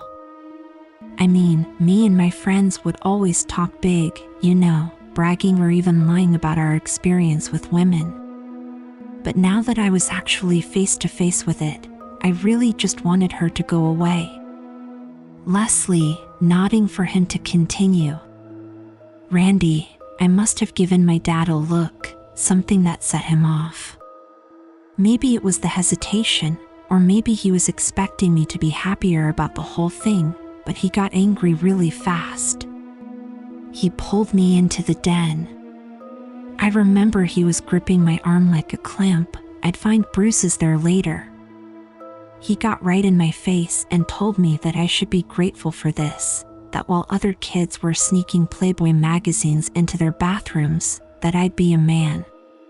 He said, you want to be a fucking man, don't you, Randy? Don't you want to be a man, or are you a little faggot or something?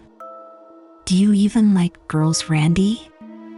I told him yes, I liked girls, and then he let go of my arm and told me to go and prove it then.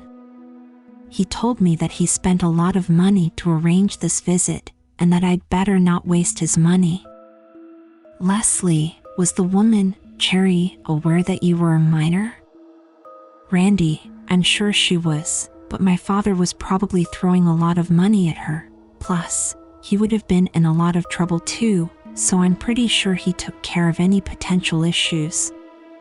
So, we walk upstairs to my bedroom.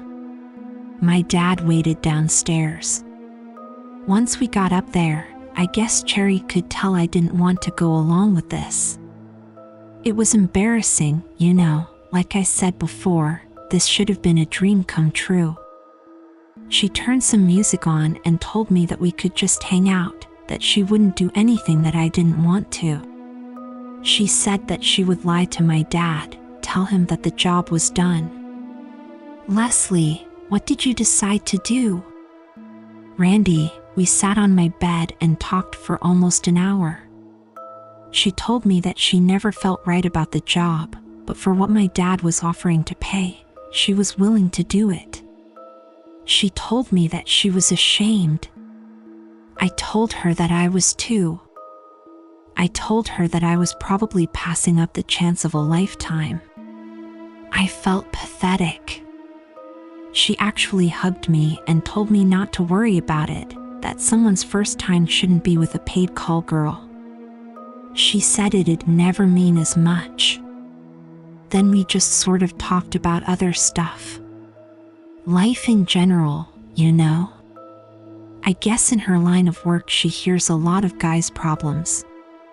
I told her about my dad always demanding I win at everything. I told her about how most of the people that were my friends were just pretending because of my family's money. I told her that I was lonely a lot of the time, that I was jealous of other families that just loved each other because that's what you're supposed to do. Leslie, sounds like what you needed was just a good listener back then. Randy, yeah, I think so. But then, I don't know if I said something that upset her or whatever, but she suddenly got angry. Maybe I complained one too many times about the plight of being wealthy. I just remember that she grabbed my shoulders and really locked eyes with me. She told me that there were millions of people in America that would kill to have my life. She told me I was complaining about things that didn't matter in the long run. She told me about her childhood, growing up sleeping at homeless shelters, watching her mother get beat up by different drunk boyfriends, and having to watch her mother practically beg for whatever little handouts she could get. She told me that in a few years I'd leave my father's house and never have to deal with him again, so I should just enjoy the comforts that I have and then leave as soon as I could. She told me to just fake it, fake being happy, fake that I wanted to do that things my father wanted. The sports, the debate team, the student body government, all of it. She said just fake it until you make it, Randy.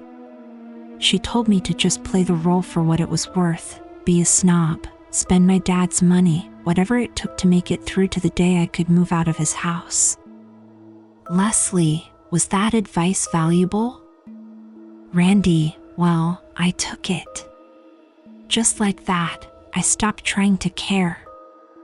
Cherry and I walked downstairs and I gave my dad this big, stupid thumbs up.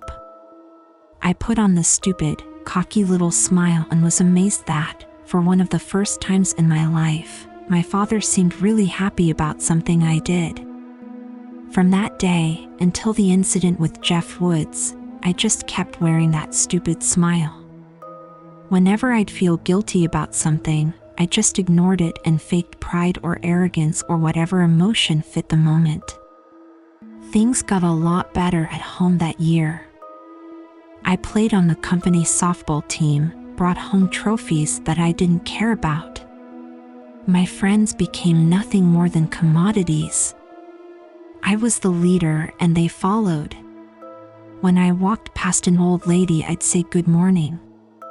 I held the door open for people at the grocery store. I manipulated people, bought friendships, and dropped the ones I didn't want anymore. Crazy to think, but that woman, Cherry, was probably the first honest person I'd met in my entire life. Leslie, tell me about the first time you and your friends encountered Jeff and Lou Woods. Why did you choose to antagonize them by tampering with the bikes? Randy, by the time Jeff moved to Mandeville, I was embracing Cherry's fake-it style of life to the fullest. I hated myself, don't get me wrong, but I also found that I could fake that. I just pretended like I didn't despise what I was becoming. I was 16 now and had been living the fake life for 2 years. Either way, we knew that someone had moved into that house, Jeff's, on Fairmont. It was a nice neighborhood and me and Keith and Troy would usually ride our own bikes or walk down that street to get to Village Shopping Center. There wasn't much to do in Mandeville if you didn't have access to a car, so Village was sort of the place to hang out. So, we saw Jeff and Luke coming out of that house that morning and jump on their bikes. By the time we got to Village, we saw their bikes leaning on the wall next to the video store that was there. It shut down shortly after the incident from what I've heard. So, it started with one of us, maybe Troy, maybe me, just looking at their bikes. Someone in my group commented that the bikes looked old or cheap, I don't know. Then one of us kicked one of the bikes. We thought it was funny, so we kicked it again. This time it fell over, causing the other bike to fall with it. We laughed so hard at that. I don't know why, but this meanness just came over me. I had no reason to mess with a stranger's bike. I knew it was wrong. I knew I'd be mad if someone did it to me, all the moral platitudes, but still, I was enjoying it. Keith and Troy were too. So, I decided to up the ante. I picked up one of the bikes and started to ride it. Keith followed suit. We were trying to damage them, I guess. We'd pedal really fast and then jump off the bikes, letting them crash. I knew it was wrong, but I just kept going anyway. Eventually, Jeff and Lou Woods come out of the store and confronted us. There was a fight. I didn't really want to fight Jeff. I mean, when you're the leader, you can't risk losing a fight in front of your friends. so I provoked Keith and Troy into fighting them. Leslie, so, when Donald Williamson wrote in his official report that witnesses saw Jeff and Lou take the first swing at you, was that false? Randy, Williamson was in my dad's pocket for a long time. I'm not sure if my father was just bribing him outright with cash, or if he had some information on Williamson, but Jeff and Lou never had a chance at a fair deal that day. The only witness was the video store clerk, and he didn't even talk to her. When he arrived, Jeff and Lou were gone, but I'd stuck around with Keith and Troy. When Williamson got out of his cruiser, the clerk came out to talk to him, but he just waved her off. We told him what happened, not all of it obviously. We did try to make it sound like Jeff started it. We admitted to messing with their bikes, and Troy, maybe trying to sound tough, said he took a swing at Lou. Williamson eventually just put his hand up and told us to listen. He said something like, "Okay, so you boys were just trying to find out who owned those bikes, right? Because they were just left out on the street, right? And when you tried to return them to their rightful owners, these kids accused you of trying to steal them and attacked you, is that right?" We were a little confused, so he just repeated it again, this time stomping his foot at what he considered the important parts.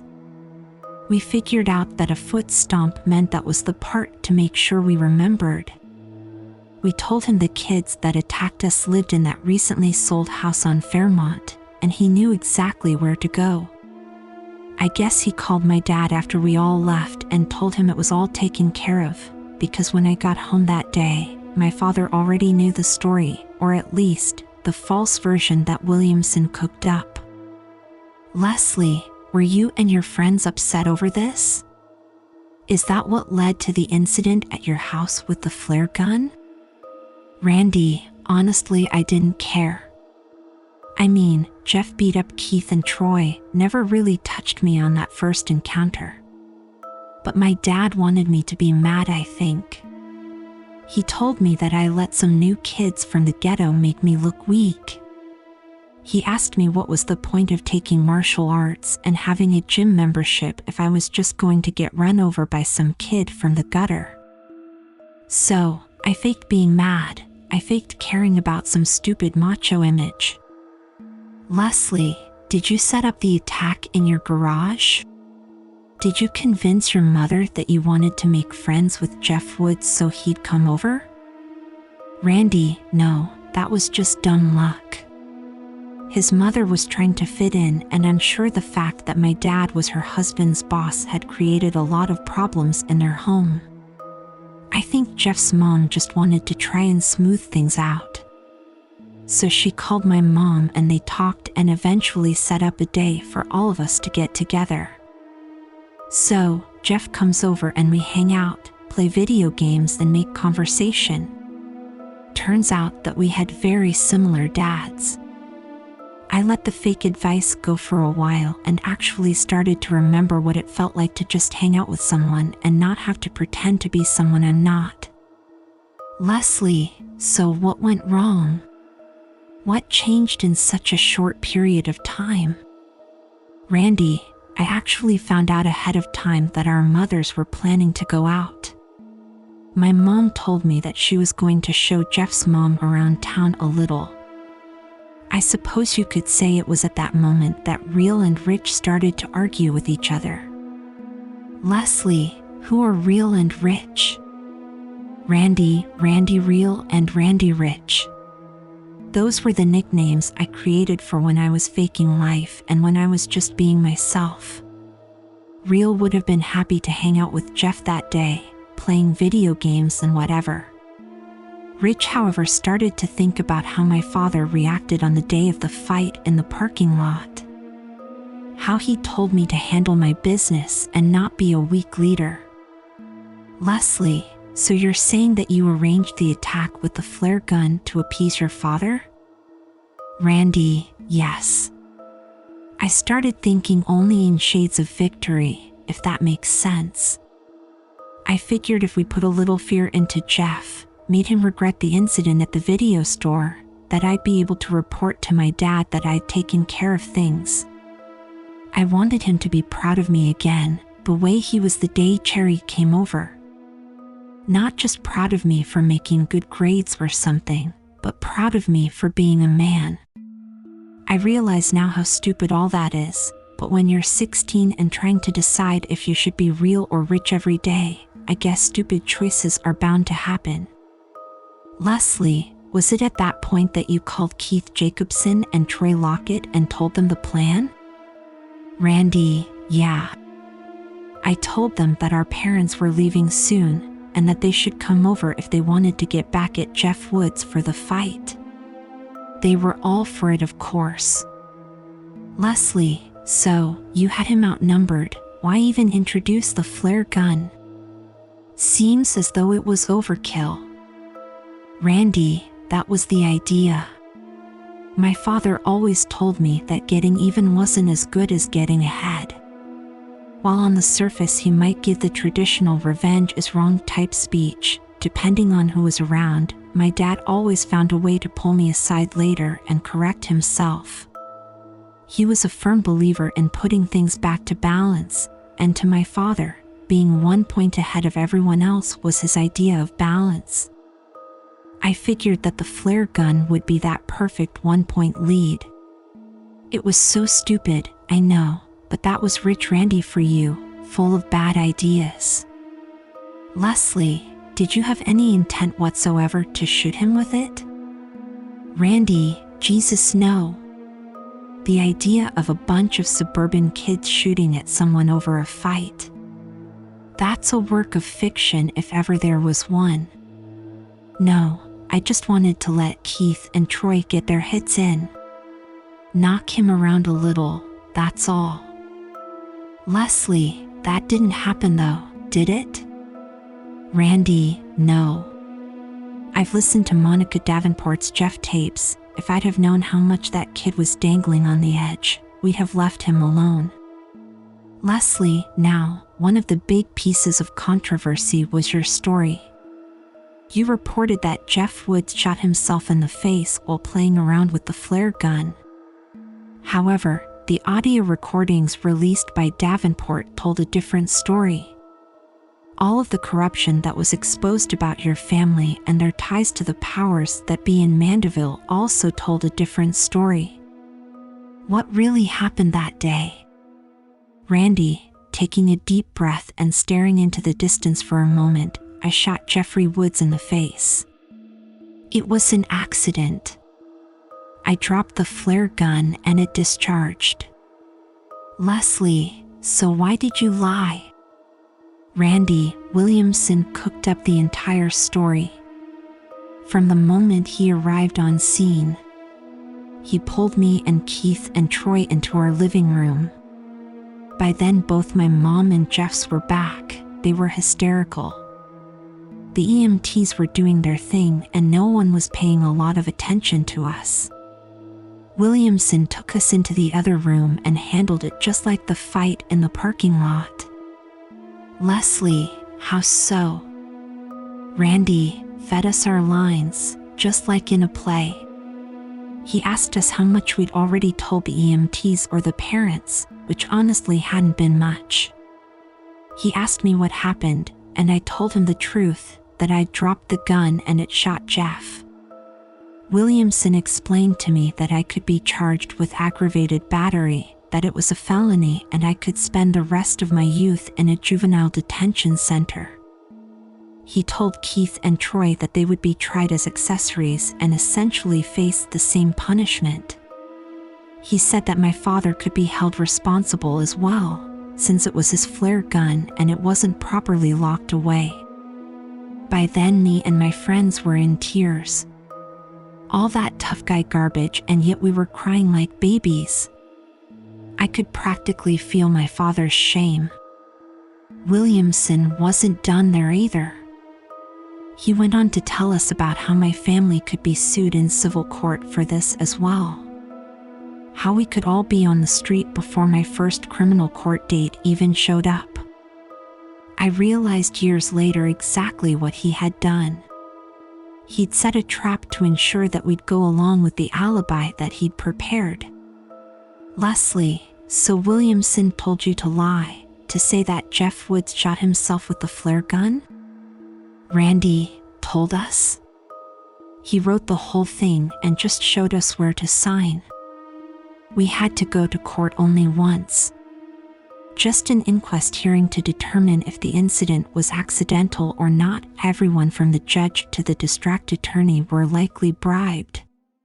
We showed up in our little suits and ties at 9 a.m. and were home in time for lunch. No further investigation would be conducted as to the cause of Jeff's injury. Like I told you before, that is not Jeffrey Woods, Simon repeated as he and Dalton stood over the corpse. They'd arrived at the morgue less than 10 minutes prior and were waiting for the medical examiner to come give her report. Fucking makeup and a contact lens? Why? Dalton mumbled to himself. Clearly this individual wanted the murder to be credited to Jeff Woods. No shit, Sherlock. I'm just wondering why now? Why after 4 years try and do this? The medical examiner entered the room. Well, I might be able to answer some of that for you, Marla Darrow, Mandeville's forensic expert, informed them. Well, shit, Marla, don't keep us in the dark, Dalton replied. The young man on the table in front of you is Brian Antoine's, 21 years old and just recently released from the Southeast Louisiana Psychiatric Hospital. According to his records, he got out of there just 5 months ago. What was he in there for? Simon asked. Standard onset of schizophrenia from the records I can pull. It's a sad story for many kids, as the symptoms of schizophrenia usually start accelerating in their teenage years. Seems as though he was treated for depression and delusional behavior through the hospital's outpatient wing, but eventually those treatments weren't enough.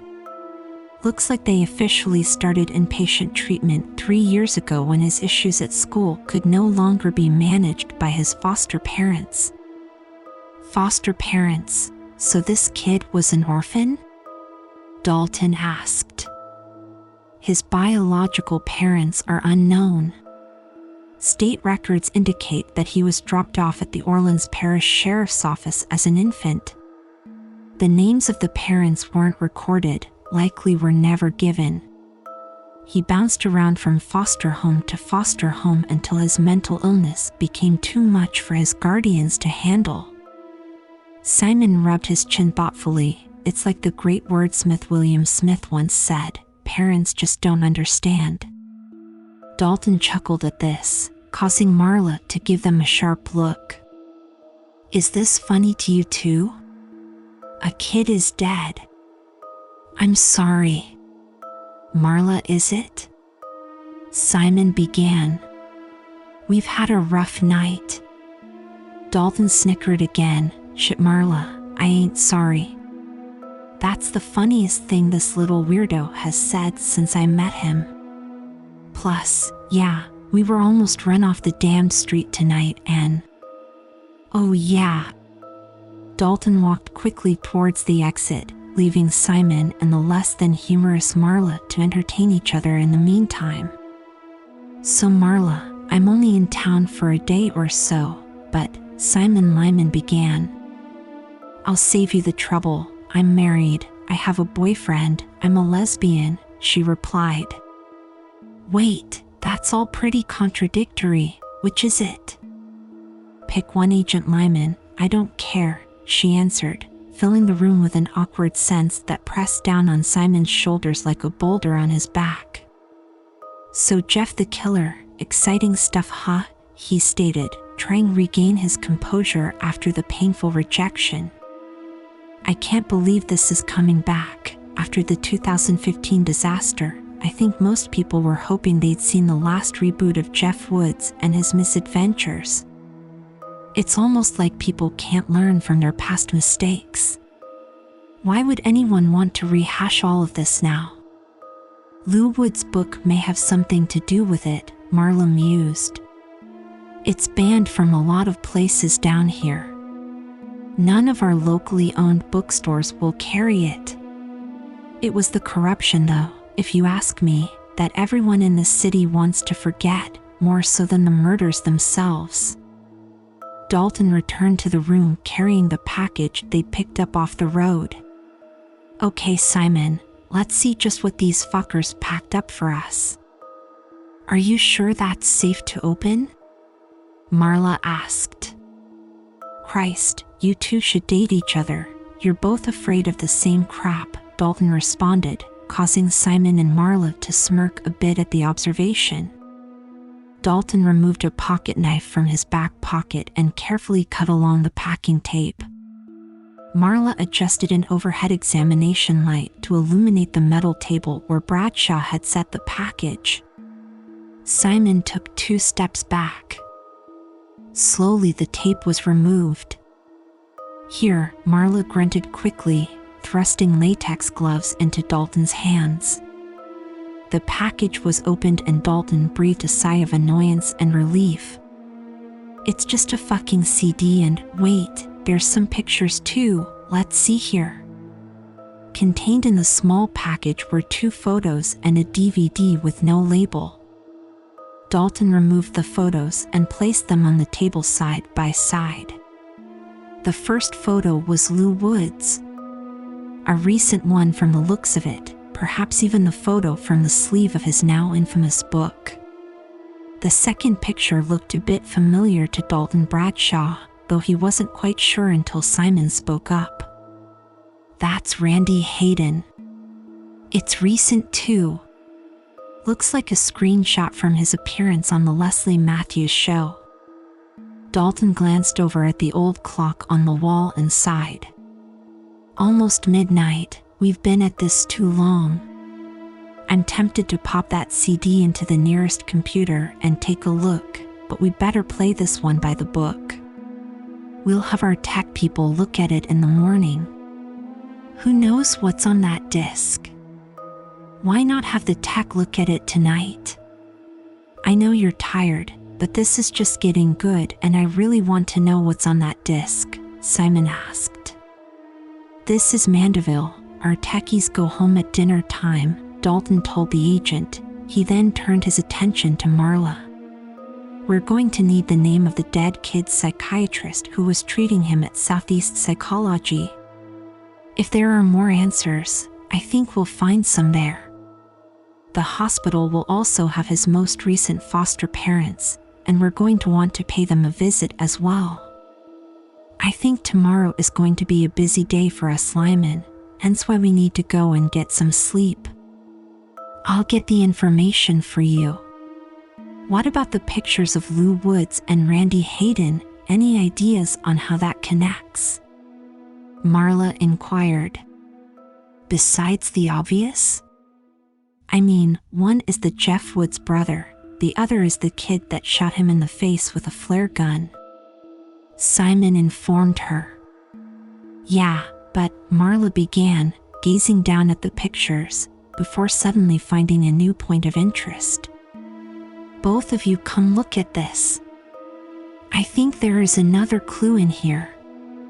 Dalton Bradshaw and Simon Lyman joined her and peered down into the box.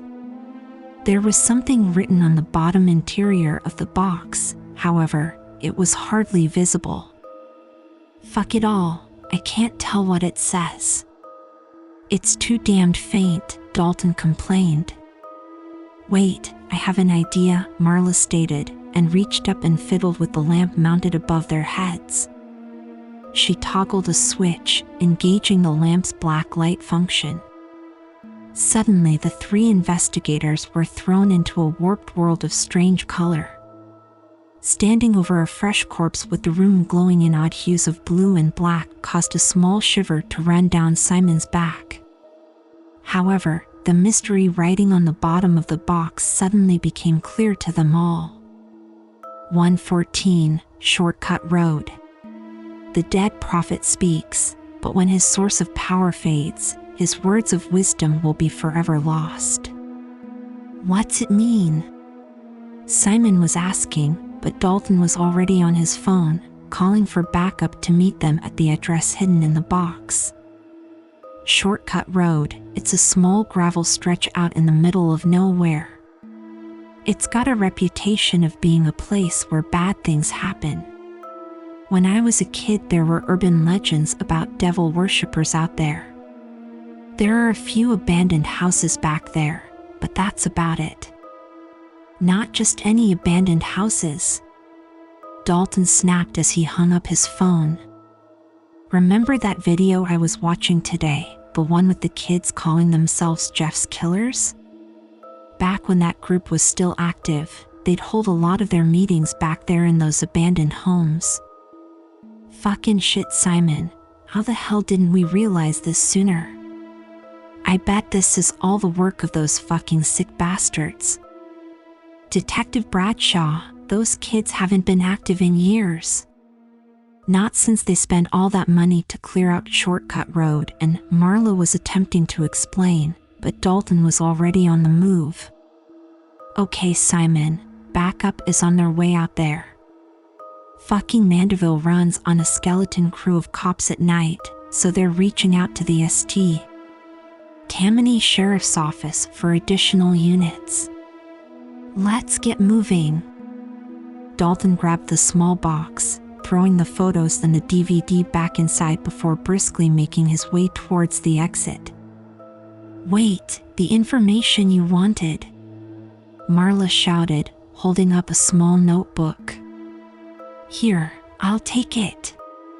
Simon grabbed the piece of paper with the name of Brian Antoine Shrink written on it before turning to follow Dalton out to the parking lot. Dalton was already in his car with the engine running when Simon climbed into the passenger seat. He looked over at his partner with impatience in his eyes. Took you long enough. What were you doing in there? Trying to score a date or something? I was actually. How'd it go? Apparently, she's a married lesbian with a boyfriend. Talk about covering the bases. Dalton snickered. I know for a fact that she's single and likes men. Guess you just fell outside of her scope of interest. Figures. So, give me the rundown on this area. Marla said that it's a bad spot. Dalton reached into his glove compartment and grabbed another Adderall from the plastic baggie. Simon gave him a strange look but asked no questions. Mind if I smoke? Dalton asked, already lighting a cigarette without waiting for an answer. He took a long drag and began to answer Simon's question. Shortcut Road used to be what one might consider Mandeville's bad part of town. There used to be a small neighborhood back there, if you could even call it that. The utilities were rough back there, always going out due to poor maintenance. Now, by the time I transferred out here, they'd actually gone out there and cleaned a lot of it up. I don't think anyone really lives out there anymore. Of course, that idiotic Jeff Woods cult turned some of the abandoned houses out there into their freaking clubhouses. My first couple months working out here, I had to go back there just once for a call. What was it? Well, Jeff's Killers were just about gone and forgotten by then. People were growing up and the legend of Jeff the Killer was losing its appeal to kids out here. There were still a few that would go out there to smoke dope or whatever from time to time, but they weren't dressing up as Jeff Woods anymore. I think they just kept it going to piss off Drake, Arkansas. Wait, Drake, Arkansas, he's the guy that bought Maxwell Hayden's shares of his company. How was he involved with Jeff's Killers? Oh, something the expert here doesn't know? Well, Drake's first active business was securing majority ownership of Hayden's firm. Hayden sold him 35% of the company, and Drake just threw his money around until he secured the other 16%. Don't ask me for the details because I'm just a dumb fucking cop, but I know that once he owned 51% of the company, he basically owned Mandeville. Simon was looking down at his phone, pulling additional information to add to the conversation. Falstaff Enterprises, that's what it's called now. Yeah, Drake was a big public figure guy though. He knew that Maxwell Hayden had fucked himself royally with underhanded deals and backroom bribes, so he decided to go the opposite route. Drake was Mr. Limelight. He was making money hand over fist and started trying the hearts and minds approach. He wanted to bring Mandeville back to its once glorious status as a suburban paradise, which of course meant getting rid of all the Jeff the Killer freaking residue. Simon looked up from his phone. It says here that he hired a bunch of cops to work off duty for him, sort of like his own personal task force. Seems like cleaning out Shortcut Road and getting rid of the Jeff fan club back there was his first big act. Technically second. Did you know he moved himself and his daughter into Jeff Wood's old house? Yap, right there on Fairmont. Place burned down not too long ago, good riddance I suppose.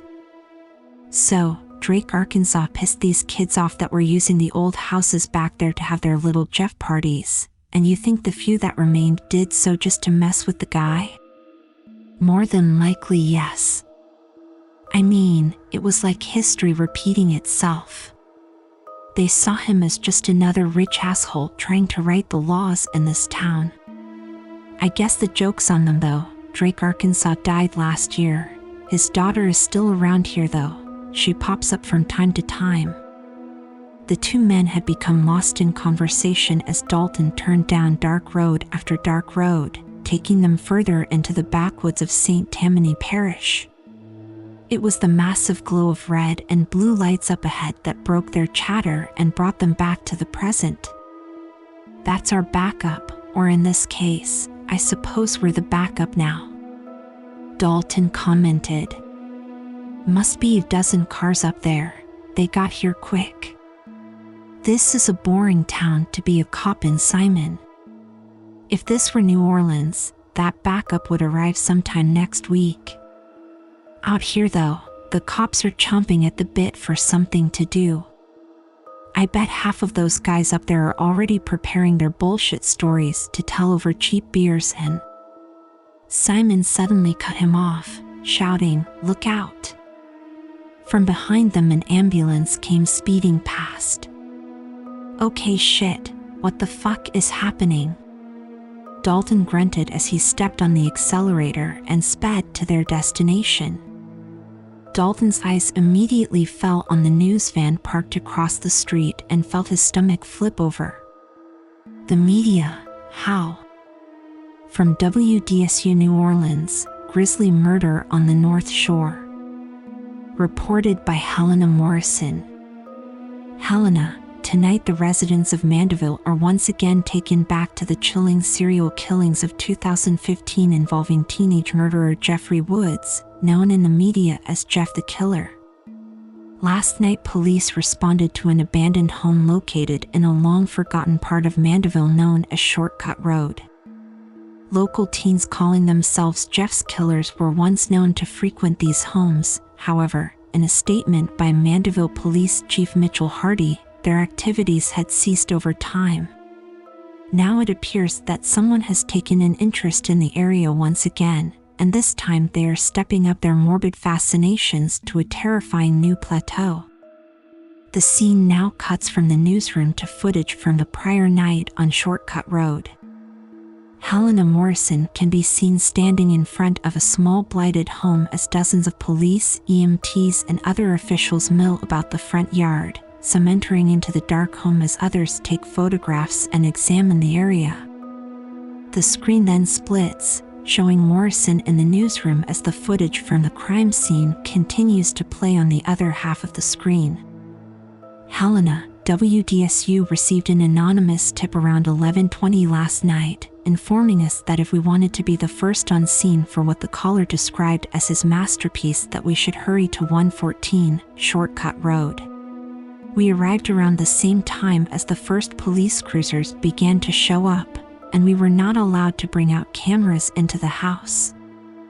However, it soon became apparent from the reactions of the officers reporting on scene that something horrific had taken place in the small town that once prided itself on its practically non-existent crime rate.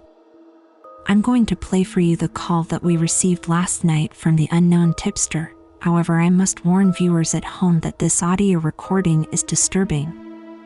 The screen shifts to a gray screen with a stock photo of a telephone in one corner and the WDSU logo on the other. The call is played with the audio captioned across the screen. Male voice, modified slightly to raise the pitch. My masterpiece awaits those with curious eyes. He has much prophecy to share. Will it be heard before the soul within his voice dies forever? So many lies are told, so many false messiahs speak, and so many fools listen. I have the truth, if you will come and bear witness. 114, Shortcut Road. The dead speak there. Jeff's killers worship a false god. Only the truth can open the door to freedom. Come find the truth. Screen returns to Helena Morrison. As I said before, we were not allowed into the crime scene. However, a source working on the investigation did share with us a first-hand account of what he saw in the house. The witness describes the scene as something from a horror movie. The body of a man was nailed to the wall of the home. Rescuers believed the victim to still be living at the time of the discovery, as a faint voice was heard whispering from his mouth. However, upon further investigation, it was discovered that a small MP3 device was forced into the victim's mouth and was playing a recorded message on a constant loop. Screen cuts back to the scene of the crime the night before, where EMTs can be seen wheeling the victim out of the house on a stretcher. The victim is covered in a white sheet. The identity of the victim has yet to be released, as the investigation is still ongoing. The contents of the recording are also being kept within police custody until further information becomes available. In other news, 4 days passed and things were bad for Dalton Bradshaw and Simon Lyman. The news had spread like wildfire.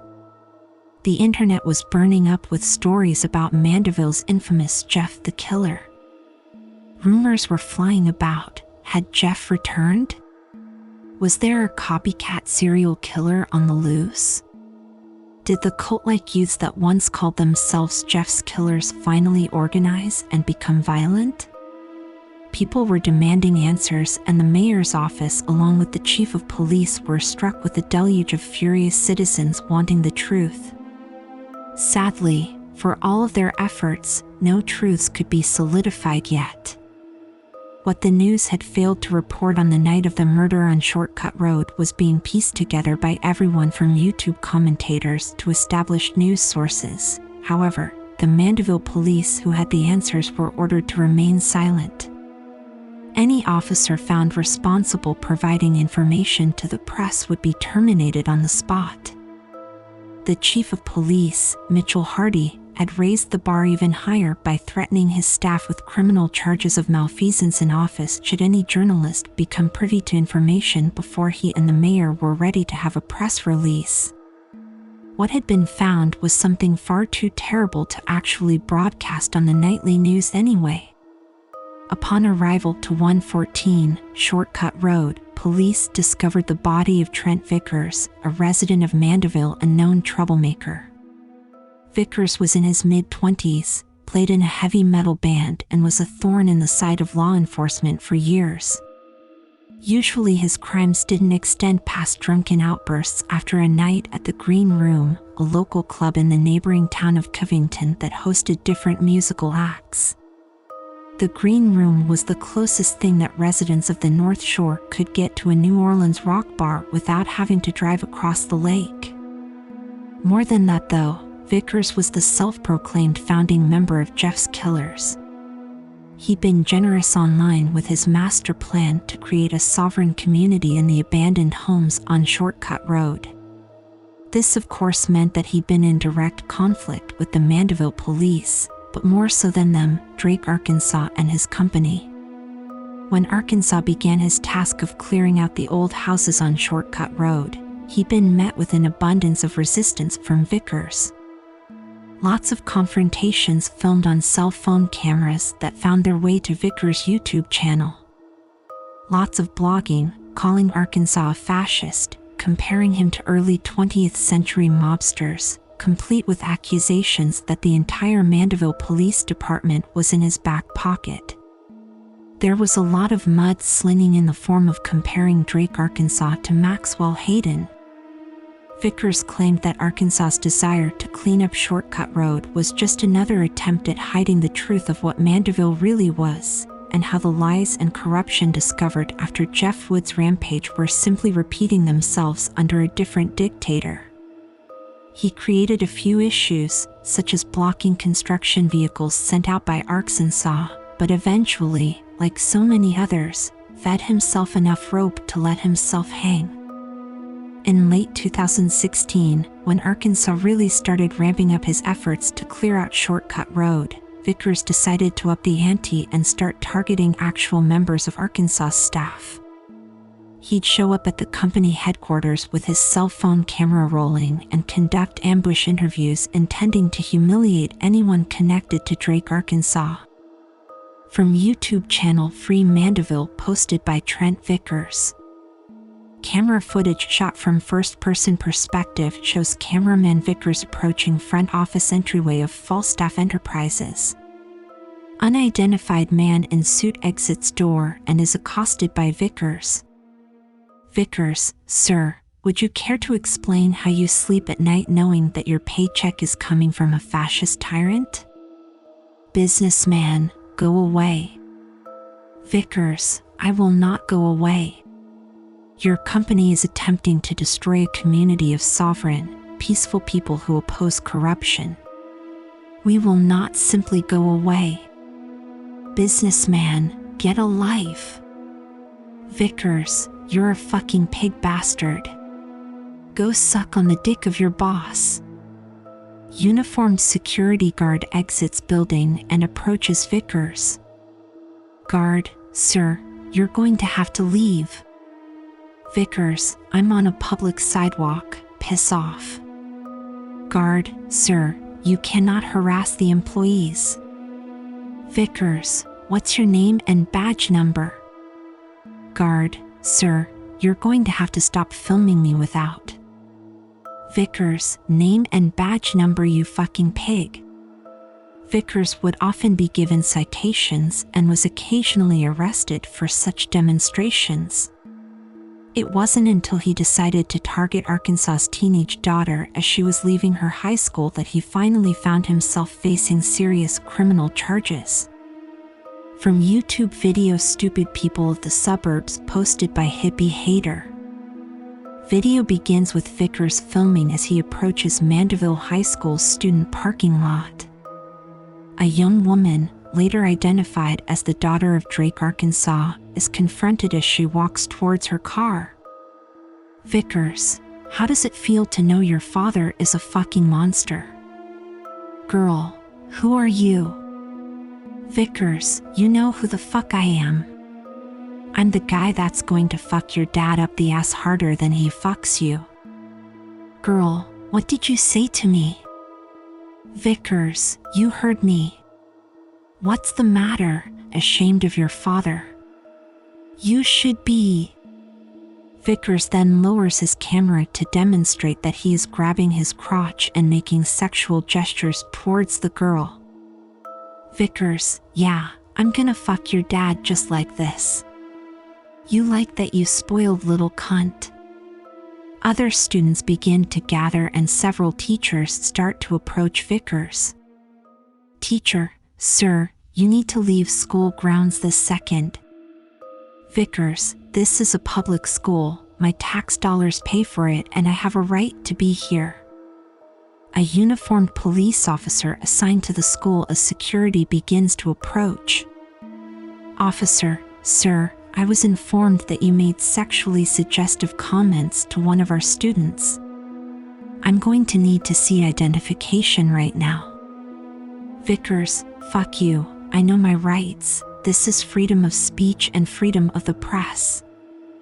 Officer, sir, turn around and place your hand behind your back. Vickers, who'd found clever ways to skirt the law on several occasions, was finally caught. He was charged with sexual misconduct towards a minor for his comments directed at Arkansas's daughter. In a plea agreement with the district attorney, Vickers was able to avoid jail time but was given 5 years probation with the condition that he cease targeting any associates of Drake, Arkansas. He was also banned from going within 200 feet of Mandeville High School. Afterwards, he mostly vanished from the public eye. He played his gigs at the Green Room from time to time and would occasionally post one of his video rants about conspiracies and such, but his mission to bring down Arkansas and his task force seemed to have vanished altogether. Then, 4 nights ago, he was found by police nailed to the wall of one of the last remaining abandoned homes on Shortcut Road that he'd once fought so hard to protect. Lodged in his mouth was a small voice recorder playing the same bizarre and ominous message on a constant loop.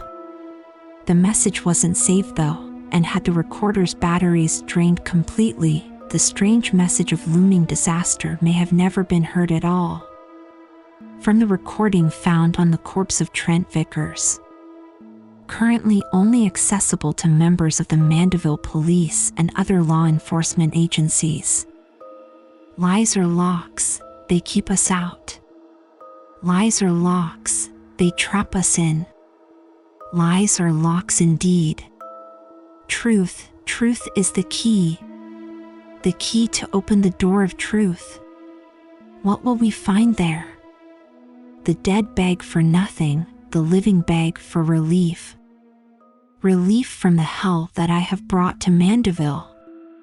No one is safe. Your lies protected you for so long, but now the truth shall shine bright. Liars fill their pockets with ill-gotten gold.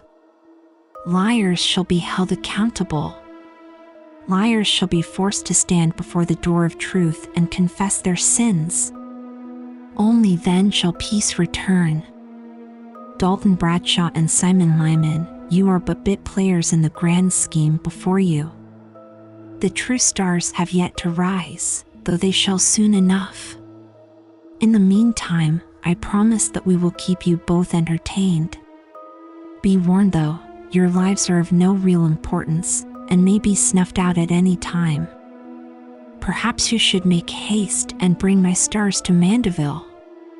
The victim and the liar must face vindication. The longer you stall, the more death we shall bring to you. Remember, only the truth can open the door to peace. Lies will only bring more death. Bradshaw and Lyman listened to this recording for probably the 100th time as they stood before the desk of Police Chief Mitchell Hardy. The chief was pissed, had been pissed since the incidents began happening again. Now he was moving beyond pissed into a new zone of rage that made Bradshaw cringe a bit. To make matters worse, Lyman had now taken a seat and was apparently scrolling through something on his cell phone as the chief was just getting started. Bradshaw felt his stomach tighten in anticipation for the ass-chewing to come. You two, how? How did this get so fucked up? The chief demanded.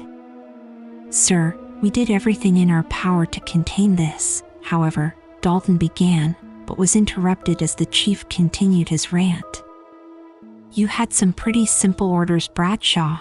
Keep this shit quiet.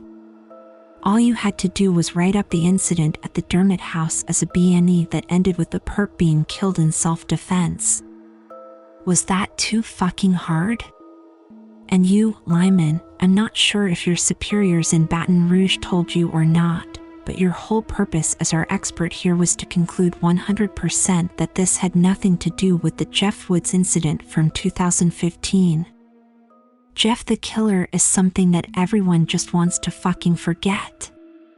The 2015 incident was a disaster for everyone involved here. So why in the hell is it that you managed to not only fail in your first goal, but then managed to somehow start a fucking sequel. No one wants a sequel to 2015. No one. Lyman looked up from his phone for just a moment to respond. I don't know about all that, sir. Some people thought that 2015 was handled well. I mean, sure, it wasn't perfection, but let's be honest, it didn't help that half the brass in this town went out of their way to cover the whole damn thing up. Maybe if you'd all just done your jobs in the first place instead of worrying about protecting one rich old man, we wouldn't be sitting here right now. Hardy looked stunned. He was not a man used to be spoken back to, especially in his own office where he made the policy and enforced the laws. It did the situation no favors that the man currently talking down to him was half his age, wearing a t-shirt with something called a Homestar Runner printed on the front. Just who in the hell do you think you are? Hardy asked, his voice more stunned now than angry. I don't think I'm anything. However, I know that I am a state agent. I know that my boss has the governor on speed dial. Can you say the same thing?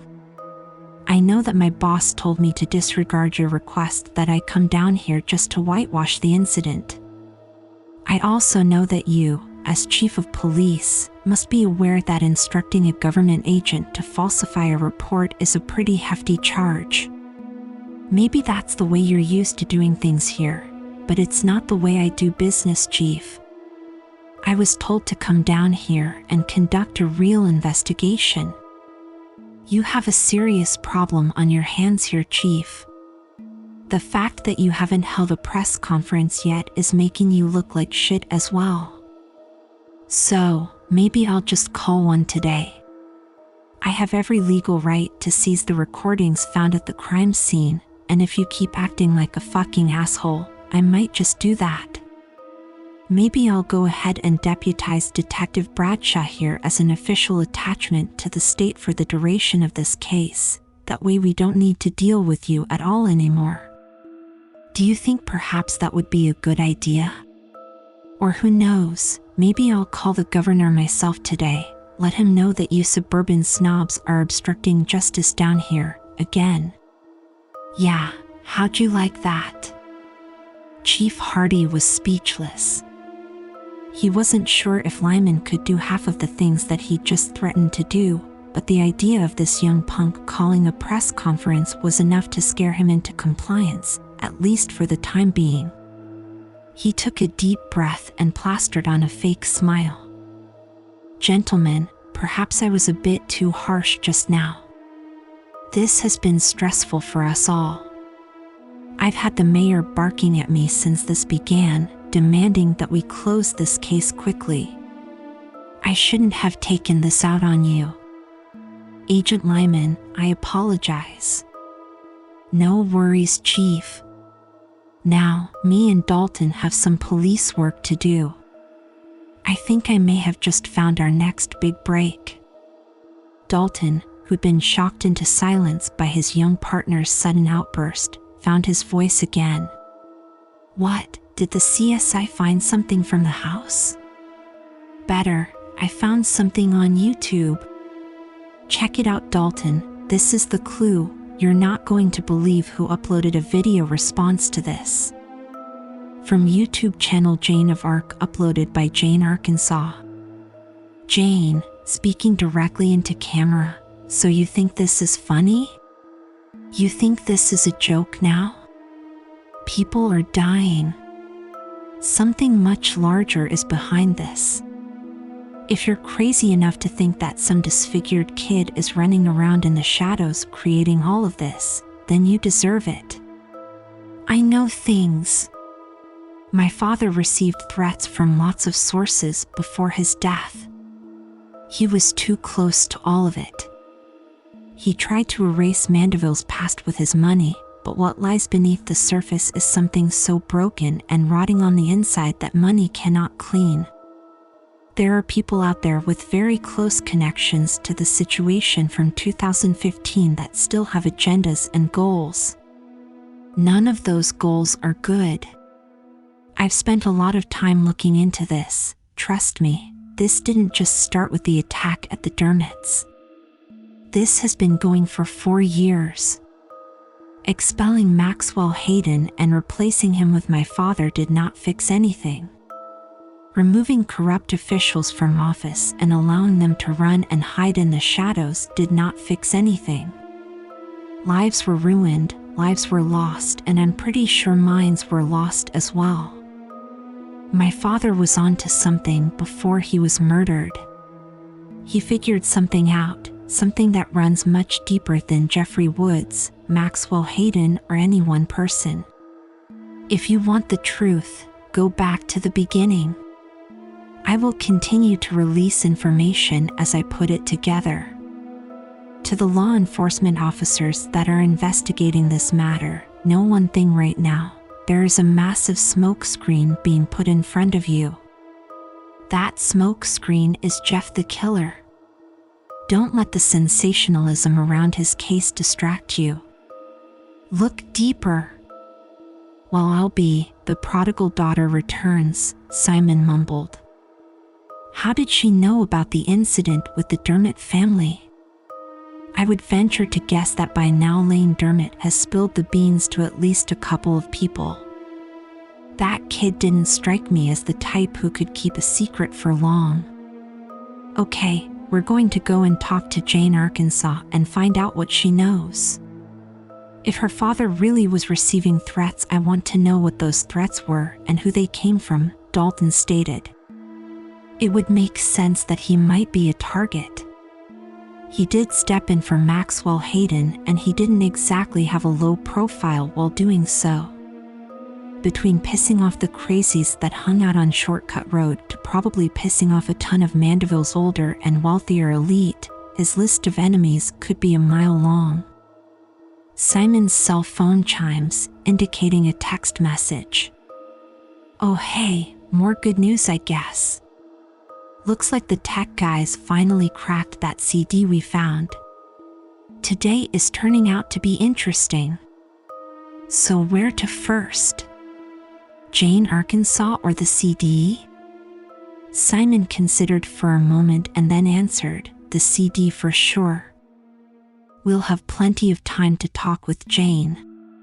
Whatever is on that CD though is directly from these assholes, and I just gotta know what's going to shard out of there. Okay, I was sort of hoping that the chief would be gone by the time we had go back into the station, but whatever, fuck that guy. Let's get this done. Simon and Dalton returned to the Mandeville police station and prepared to view the contents of the DVD left for them the night they were almost run off the road. Hurry the fuck up, Dalt, a uniformed officer called as the two investigators walked into the control booth of the Mandeville police station. The techie looked as though he'd just discovered the Holy Grail or the Fountain of Youth. Without being asked, the tech immediately went into an explanation that neither Dalton nor Simon really understood. It took several days, but I finally cracked the encryptions on that DVD. Seems that whoever burned the information onto this disc used several variations of encryption software. Most likely the guy got a hold of encrypt disk and just tampered with the codes a bit. He knew that we'd be throwing government-grade decryption at it, so I guess he wanted to make sure we got the point. Exactly what point would that be? Dalton asked sharply. My guess, he wanted us to know that he knew what he was doing. He clearly wanted us to crack the code. I mean, why else leave us the disk? No, I think this was more or less a bit of computer saber rattling. Just a way of making sure we know he isn't an amateur. Well then, how about we stop torturing ourselves with delayed gratification and get down to business? Simon stated jovially. Isn't the chief going to come out and watch? Dalton asked. He said he'll watch it later. I think he's preparing that press conference that everyone wants. I saw him going over paperwork, another uniformed cop replied. The techie pushed play and the video began. from DVD left behind by Jimmy 4x4 during investigation into the attack on Dermot. Property of Mandeville Police, evidence number 2461022. Gravelly male voice, possibly electronically enhanced, menacing tone. Why does one choose to lie? If you're hearing this and believe somewhere that this is meant to be a profound question, you can stop. People choose to lie because they are human. They are weak and pathetic. They hide. They cheat. They destroy. All of this is done so they can reside in the shadows for a short while longer before eventually being forced to face the truth. One of my most central of players has recently come forward, cast into the light, yet still hiding behind a mask of lies. Did he do it for money? Did he do it for forgiveness? That is one mystery that I intend to solve. DVD begins to display video footage. Voice continues to speak as footage plays. What appears to be video shot on a camcorder or low-quality video recording device appears. Footage shows 2 police cars parked outside of the former home of Jeffrey Woods. 2 youths, clearly Jeff and Lou Woods from 2015, are then seen walking up to the front door of their home. The timestamp on the video confirms that this was filmed on the day Jeff and Lou fought Randy and his friends at the video store. To the officers who are attempting to make sense of this, know that the events of today were set into motion many years ago. Nothing here is random, nothing here is chaotic. Everything, from the profound to the mundane, has been analyzed and predicted. Video of Sheila and Jeffrey Woods arriving at the home of Bridget Hayden appears. Truth is actually far more delicate than lies. Lies are man-made after all, products of intelligent craft. A lie can be built upon, improved upon, and strengthened, much like a simple fort that eventually grows into a castle, which eventually becomes a village and finally a city. The truth, however, is fragile, as it can only exist as it is. It cannot be improved or fortified. It cannot be developed into a superior product by group collaboration. The truth is only the truth. Nothing can be added or taken away. Video of the ambulance parked outside of Hayden's home appears on the screen. A stretcher is shown taking Jeffrey Woods from the garage to the ambulance. The truth existed that day for only a brief period. Randy, Keith, Troy, and Jeff all knew the truth. That delicate fact existed until the moment Officer Williamson arrived. At that point, it was polluted into a lie. Video appears of Randy Hayden in court at his inquest hearing. The judge is smiling contently as he writes notes. Randy steps down from the stand and joins his father. Who can be trusted now? Now that blood has spilled upon the floor, who can we turn to? A still image of Lou Woods signing copies of his book at a New York City bookstore is shown. And even when the truth is told, some move quickly to pollute that truth. Video shows the outside of the fireworks booth where the interview between Benny Rosenberg and Jeffrey Woods took place. The footage, shot at night, shows Jeff Woods exit the fireworks stand and quickly look around before walking briskly into the dark woods behind the booth. There is much more truth to be found. If you've made it this far, let us continue our journey. Observe. The video continues to show the fireworks booth, and from the corner of the screen, a figure can be seen approaching the entrance to the tiny building. The truth has become so twisted that by now I can safely assure you that you know nothing. You may learn more as you go, should you survive. Be warned though, I am not a friend, I am not some wise mentor here to lead you to enlightenment. I am a bearer of truth, but never forget that honesty and peace do not always travel together.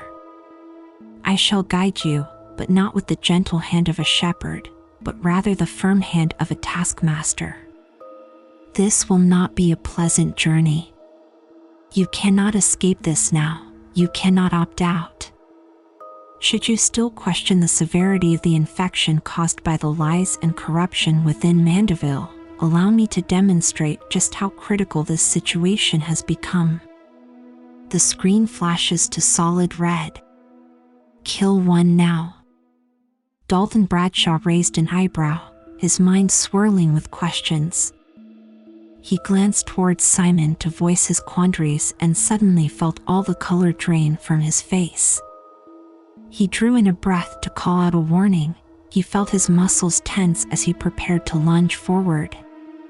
However, everything happened far too quickly for any reaction to lend aid. One of the uniformed officers, a guy whose name Dalton wasn't even sure he knew, drew his pistol from its holster. The officer aimed the gun directly behind Simon's head. Simon, whose attention had been locked completely onto the video playing on the screen before them, never even realized what was happening directly behind him. In the next second, the officer fired his pistol at point-blank range into the back of Simon's head. The report was deafening in the small room, and every cop was momentarily stunned. Dalton, who'd watched the event unfold, reached for his pistol. His first instinct was to shoot this apparent rogue cop. Then he realized that if the rogue died, so too did the truth of what the hell just happened here. As Simon's corpse fell to floor in a graphic display of spraying blood and falling brain matter, the rogue cop placed his pistol to his own head. "What the fuck are you doing?" Dalton screamed. Smiling, the officer replied in a manic, rising voice, "Serving my purpose." "The truth opens the door, Detective Bradshaw." In the next moment, the officer fired his gun into his own head, joining Simon on the floor, brothers in death. From press conference held by Mandeville Police Chief Mitchell Hardy, "Today is a horrific day that will go down in infamy within our beloved city of Mandeville. Today we mourn the loss of Louisiana State Police investigator Lyman. Agent Lyman was tasked to assist us in the investigation of the recent attack on a local family by an assailant who wore a disguise that we believed was intended to mimic Jeffrey Woods. Over the course of the investigation, evidence was discovered that led investigators to believe that at least one other individual was involved. Police were led to an abandoned home on Shortcut Road in unincorporated St. Tammany Parish, technically located outside of the Mandeville city limits, where the body of a young man who has a long history of mental illness was found. The victim is believed to have committed suicide and left a recording, mostly containing cryptic messages that we now believe were nothing more than byproducts of his mental health issues. We are saddened that he was not able to get the help that he needed." Then today, while reviewing further evidence, Agent Lyman was murdered by a rogue police officer who we believe was suffering from work-related stress. The officer, Brandon Crane, would then turn his service pistol on himself, ending his own life as well. At this time, we are confident that the threat is contained. The current evidence that we have available suggests that the initial attack was carried out by yet another individual with a history of mental illness. It is unfortunate that neither Brian Antoine's, the young man who donned face paint to try and mimic the appearance of Jeffrey Woods, and Trent Vickers, a youth who had a long documented fascination with morbid topics, were unable to receive the proper medical assistance they clearly needed. And now we must face the most painful of truths, that Officer Brandon Crane, a young man who'd served our community for almost 2 years, was apparently also involved in this tragic set of circumstances. There will be a memorial service for Agent Lyman in Baton Rouge, LA. The time, date, and location will be announced once preparations are completed. We, as brothers and sisters of the badge, are all deeply hurt at the loss of this great man of justice. At this time, I am not taking questions. If anyone wants to further information, I encourage you to reach out to our public relations office. Thank you, and God bless. Load of shit right there, a slightly drunk man grunted at the television mounted in the Abbey, a dive bar in downtown New Orleans, as the press conference faded out, replaced by sports and then weather. What you say there, detective? The young bartender asked. She had a sleeve of tattoos on her arms featuring various sea life. On this night, Dalton Bradshaw would have happily drowned among them. It's not detective shit anymore. I'm off the force, Sherry. I guess it's just Mr. Bradshaw from here on out. Sherry Willis, who'd served Bradshaw cheap drinks most weekends since she'd started working at the Abbey, showed genuine concern. She liked the man, although he was likely twice her age. Perhaps she just admired his pragmatic nature, or maybe she had some father issues, but either way, she always liked it when he came in. What happened? I thought you were one of those cop for life type guys. It's not detective shit anymore. I'm off the force, Sherry. I guess it's just Mr. Bradshaw from here on out. Sherry Willis, who'd served Bradshaw cheap drinks most weekends since she'd started working at the Abbey, showed genuine concern. She liked the man, although he was likely twice her age. Perhaps she just admired his pragmatic nature, or maybe she had some father issues, but either way, she always liked it when he came in. What happened? I thought you were one of those cop for life type guys. Sherry, that's a story I'd gladly tell you over breakfast. Which likely means you'll never hear it. He tried to laugh at his own situation, but in reality, Dalton was miserable and very concerned for the future of the people he was once charged with protecting. Sherry looked over the man before her. Sure, he was old and his teeth were stained and a bit crooked. He smoked like a chimney and would probably run out of steam before her. Still though, she fancied him for some strange reason that only a psychiatrist would understand. After all, she was 26, had a body full of tattoos and piercings, and would likely be kicked out of her circle of punk goth friends for sleeping with a middle-aged cop. She could tell though that he was hurting badly, and likely wasn't even serious about his offer for breakfast storytelling, but she decided to throw him a bone just the same, or perhaps allow him to throw her one. I close up this stump in about an hour. Stick around, you can be my security guard. Walk me home. I think I need someone to check my bedroom anyway. Make sure there aren't any monsters under the bed. You sure? Yeah, anything that could get one of my regular drunks as down and out as this is something that I'd like to hear. Dalton managed to smile after all. In all honesty, he still wasn't happy. He and Simon hadn't exactly become friends, but they'd worked well together, and a friendship would have formed eventually. He respected the kid's gumption. What was worse was how he was let go today. Just another fucking cover-up in Mandeville, history repeating itself once more just because lying and hiding seemed to be the nature of that particular beast. Hardy wanted Dalton out of the way, that much was clear. He wanted to steer this investigation back on his own tracks. The press conference alone proved that much. Hardy was clearly trying to tell the people of Mandeville that the case was all wrapped up, but Dalton knew much better. He and Simon had done a bit more investigating during the 4 days following the discovery of Vickers' body. They'd learned much more. They'd both decided to keep that additional information to themselves until the case could be wrapped up without fear of yet another snow job. However, it would appear that for the time being at least, the forecast was quite snowy for Mandeville. Dalton threw back another shot of whiskey and waited patiently for Sherry Willis to take him away from his problems for at least a little while. Meanwhile in Mandeville, a young woman sat alone in a large home surrounded by a massive gate. Jane Arkansas examined the names and faces before her, photographs all tacked to her wall. Jeffrey Woods, Lou Woods, Randy Hayden, Maxwell Hayden, Paul Dermott, and many more stared back at her. She knew there was much more to this story. She knew that the chief's press conference was a lie to hide a lie. She knew she had work to do. "It's starting again," she whispered as she tacked photos of Simon Lyman and Dalton Bradshaw to her wall. She'd inherited much of her father's fortune when she turned 18.